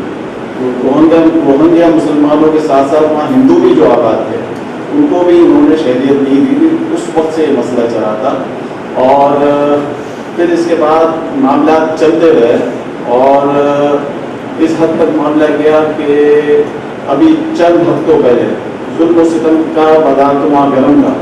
چند ہفتوں پہلے وہاں ایک ٹیمپل میں بم دھماکہ ہوا تھا اور پھر اس کے 10 دن کے بعد جو ہے وہاں ایک اور جو ہے پولیس چیک پوسٹ پر جو ہے دھماکہ ہوا جس میں ان کے 10 آدمی مارے گئے اور وہ جو ٹیمپل میں بم دھماکہ ہوا تھا وہ اس میں 50 آدمی ان کے مارے گئے، 50 بدھ مارے گئے۔ ان لوگوں نے سارا الزام جو ہے اس کا مسلمانوں کے اوپر ڈالا اور وہاں کی فوج نے اس حوالے سے جو ہے ان کے اوپر ظلم و ستم کا بازار گرم کر دیا۔ اور یہ روہنگیا کا جو علاقہ جو ہے اس کا نام ہے جس میں یہ لوگ آباد ہیں رکھائن کی سرحدیں جو ہے وہ بنگلہ دیش کے ساتھ ملتی ہیں، بیچ میں خلیج بنگال ہے۔ جب ان کے اوپر جو ہے ظلم و ستم کا بازار گرم ہوا تو ان رکھائن کے لوگوں کو فورس کیا گیا کہ آپ یہاں سے جائیں۔ وہ سرحد کراس کر کے جو ہے بائی شپس بنگلہ دیش جاتے تھے۔ بنگلہ دیش کے جو وہاں کی جو فوج ہے اور وہاں کی جو سرحد پر جو ہے جو محافظین تعینات ہیں وہ وہاں سے ان کو پش کرتے تھے کہ نہیں واپس جائیں۔ اس کی وجہ سے وہ بیچارے بیچ میں سینڈوچ بن چکے تھے اور اس کی وجہ سے جو ہے دریا بدھ بھی بہت سارے جو ہے مسلمان جو ہے اور اس میں جو کافی حضرات جو ہے اس میں بھی شہید ہو گئے۔ تو یہ سلسلہ آخر تک چلتا رہا اور جب یہ ساری کی ساری جو ہے کوششیں جو ہے وہ برابر ثابت نہ ہوئی، اس کی جو ہے ویڈیوز وغیرہ جو ہے ہمارے یہاں جو ہے سوشل میڈیا پر عام ہوئی، جبکہ ہمارے مغربی میڈیا نے اس حوالے سے جو ہے اس سلسلے میں پورا کا پورا بائک آؤٹ کیا ہوا ہے، بلیک آؤٹ کیا ہوا ہے۔ کچھ بھی پتہ نہیں چلتا کہ بھائی جو ہے مغربی میڈیا کے تحت اگر ہم جو ہے جتنے بھی CNN ہے، BBC ہے، یہ جتنے بھی ہیں ادارے ان کی طرف سے ہمیں پورا بلیک آؤٹ ملے گا۔ یہاں جو ہے ان لوگوں کی طرف سے یہ نہیں بتایا جاتا کہ روہنگیا میں کیا ہو رہا ہے اور رکھائن میں کیا ہو رہا ہے۔ تو باقی جو ہے اگر کوئی ایک مسلمان کو بڑا سا بھی چلا دے تو اس کو وہ ہائی لائٹ کرتے ہیں۔ اب اس میں سب سے بڑا جو ہے یہ جو بیت السلام ویلفیئر ٹرسٹ والے کام تو کر رہے ہیں یہ، اور اس قسم کا ویلفیئر کا کام دیگر NGOs بھی پاکستان میں کر رہی ہیں۔ تو کیا ہم جو ہے وہاں کے ان مسلمانوں تک یہ امداد پہنچانے کے بعد مطمئن ہو گئے کہ بھائی کام ہو گیا، یا اس کا کوئی اور رخ بھی ہے؟ اس کا ایک اور رخ بھی ہے اور وہ دراصل کرنے کا اصل کام ہے اور وہ حقیقی وہ ہے، وہ ہے سفارتی سطح۔ ہمیں اپنی حکومت کو مجبور کرنا چاہیے کہ بھرپور طریقے سے اپنا کردار اس حوالے سے ادا کرے، اور چائنا جس کی کالونی ہے برما اس کو پریشرائز کرے، اس سے جو ہے سفارتی تعلقات کی بنیاد پر جو ہے بات کرے کہ بھائی جو ہے یہ آپ جو ہے وہاں مسلمانوں پر جو ظلم و ستم ہو رہا ہے اس حوالے سے آپ اپنا کردار ادا کریں۔ اور اس حوالے سے ہمیں یہ بھی دیکھنا ہے کہ انڈیا جو ہے کن نگاہوں کے ساتھ جو ہے یہ سارے کھیل کو کھیل رہا ہے۔ اس وقت آپ جو سوشل میڈیا پر جتنی بھی ویڈیوز دیکھ رہے ہیں نا، اس میں سے اراؤنڈ 40 to 50% جو ہے ویڈیوز جو ہے وہ برما کے حوالے سے ہیں، رکھائن کے مسلمانوں کی ہیں۔ اس کے علاوہ جتنی بھی ویڈیوز ہیں وہ کوئی تھائی لینڈ کی ہے، کوئی جو ہے ہانگ کانگ کی ہے، کسی کو اور علاقے کی ہے، ساری کی ساری جو ہے وہاں کی نہیں ہے۔ اب یہ ساری کی ساری جو ہے انڈیا کی طرف سے عام کی جا رہی ہیں۔ انڈیا کی طرف سے بھائی کیوں عام کی جا رہی ہے؟ انڈیا کی طرف سے اس لیے عام کی جا رہی ہے کہ انڈیا چاہ رہا ہے کہ یہاں کے مسلمانوں کو چین سے برگشتہ کیا جائے اور چین کے خلاف جو ہے کھڑا کیا جائے کہ بھائی برما کی کالونی ہے، چین اس حوالے سے کیوں کردار ادا نہیں کر رہا ہے؟ وہ چاہ رہا ہے کہ ہم چین سے جو ہے دستوں کے رواج ہو جائیں۔ تو ہمیں تو کوشش یہ کرنی ہے اس وقت کہ سفارتی سطح پر ہم اپنی حکومت کو پریشرائز کریں کہ ہماری حکومت اس حوالے سے اپنا کردار ادا کرے بھرپور طریقے سے۔ ایک اور رخ ہے بنگلہ دیش۔ بنگلہ دیش سے ہمارے تعلقات اچھے نہیں ہیں، کیا کیا جائے؟ اگر بنگلہ دیش کی حکومت ہماری کچھ نہیں سنتی ہے تو کیا سارے راستے بند ہو گئے؟ نہیں، ہرگز نہیں۔ اس کا بھی ہمارے پاس راستہ ہے۔ ہمارے پاس راستہ عرب ممالک ہے۔ سعودی عرب اس حوالے سے اس وقت کوئی کردار ادا نہیں کر رہا ہے۔ سعودی عرب کی حکومت کو اس حوالے سے راضی کیا جائے کہ وہ اپنا کردار ادا کرے، اور اگر ہماری حکومت اس حوالے سے کوئی کردار ادا نہیں کرتی ہے تو ہمارے جتنے بھی بڑے دینی ادارے ہیں، جتنے بھی بڑے مدارس ہیں، وہ سفارتی سطح اور ہماری سیاسی مذہبی تنظیمیں ہیں، وہ اس حوالے سے کوئی کردار ادا کریں اپنا، اور ان کو راضی کریں کہ بھائی آپ جو ہے سعودی عرب ہے، متحدہ عرب امارات ہے یا دیگر ممالک ہیں، وہ اس حوالے سے جو بنگلہ دیش کو راضی کریں کہ بھائی آپ ان کو صحیح طریقے سے پناہ دیں، اور ان کے ساتھ جو ہے انہوں نے پہلے ظلم کیا، اب اس کے بعد آپ تو ظلم نہ کریں، آپ تو ان کے اوپر حالات تنگ نہ کریں، آپ تو ان کو صحیح طریقے سے جگہ دیں، کیونکہ برما یہ کہتا ہے کہ یہ دراصل یہاں برما کے لوگ نہیں تھے، یہ آئے ہی جو ہے وہاں سے بنگلہ دیش سے ہیں، یہ ہمارے شہری ہیں ہی نہیں، ان کا دعویٰ یہ ہے۔ تو یہ ساری چیزیں غور و خوض کی ضرورت ہے، اور ہمیشہ کام کو بڑی سمجھداری سے کرنے کی ضرورت ہوتی ہے، جذباتی انداز میں نہیں۔ مظاہرے کرنے اچھی چیز ہے، پروٹیسٹ کرنا اچھی چیز ہے، لیکن اس کا مطلب یہ نہیں ہے کہ ہم اپنے سگنلز توڑ دیں یا ہم جو ہے اپنی سڑکوں کو تباہ و برباد کریں۔ پرامن جو پروٹیسٹ ہونے چاہیے، اور یہ پروٹیسٹ صرف کافی نہیں ہے، پروٹیسٹ ہونے کے بعد جو ہے کرنے کا اصل کام وہی ہے سفارتی سطح۔ سفارتی سطح سب سے اہم سطح ہے، اس حوالے سے ہمیں کام کرنا ہوگا۔ وآخر دعوانا الحمدللہ رب العالمین۔ مفتی صاحب سے گزارش کروں گا کہ دعا کریں۔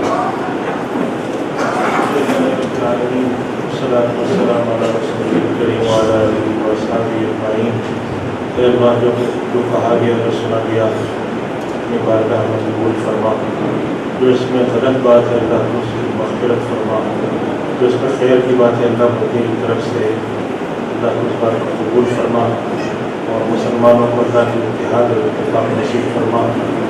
برما کے مسلمانوں پر اللہ کا ظلم ہو رہا ہے، ان کا اس روئے زمین پر کوئی پرسان حال نہیں ہے، اللہ کے مسلمانوں کو اتحاد اور اتفاق نصیب فرما، ایک دوسرے کی غمخواری اور غمگساری نصیب فرما۔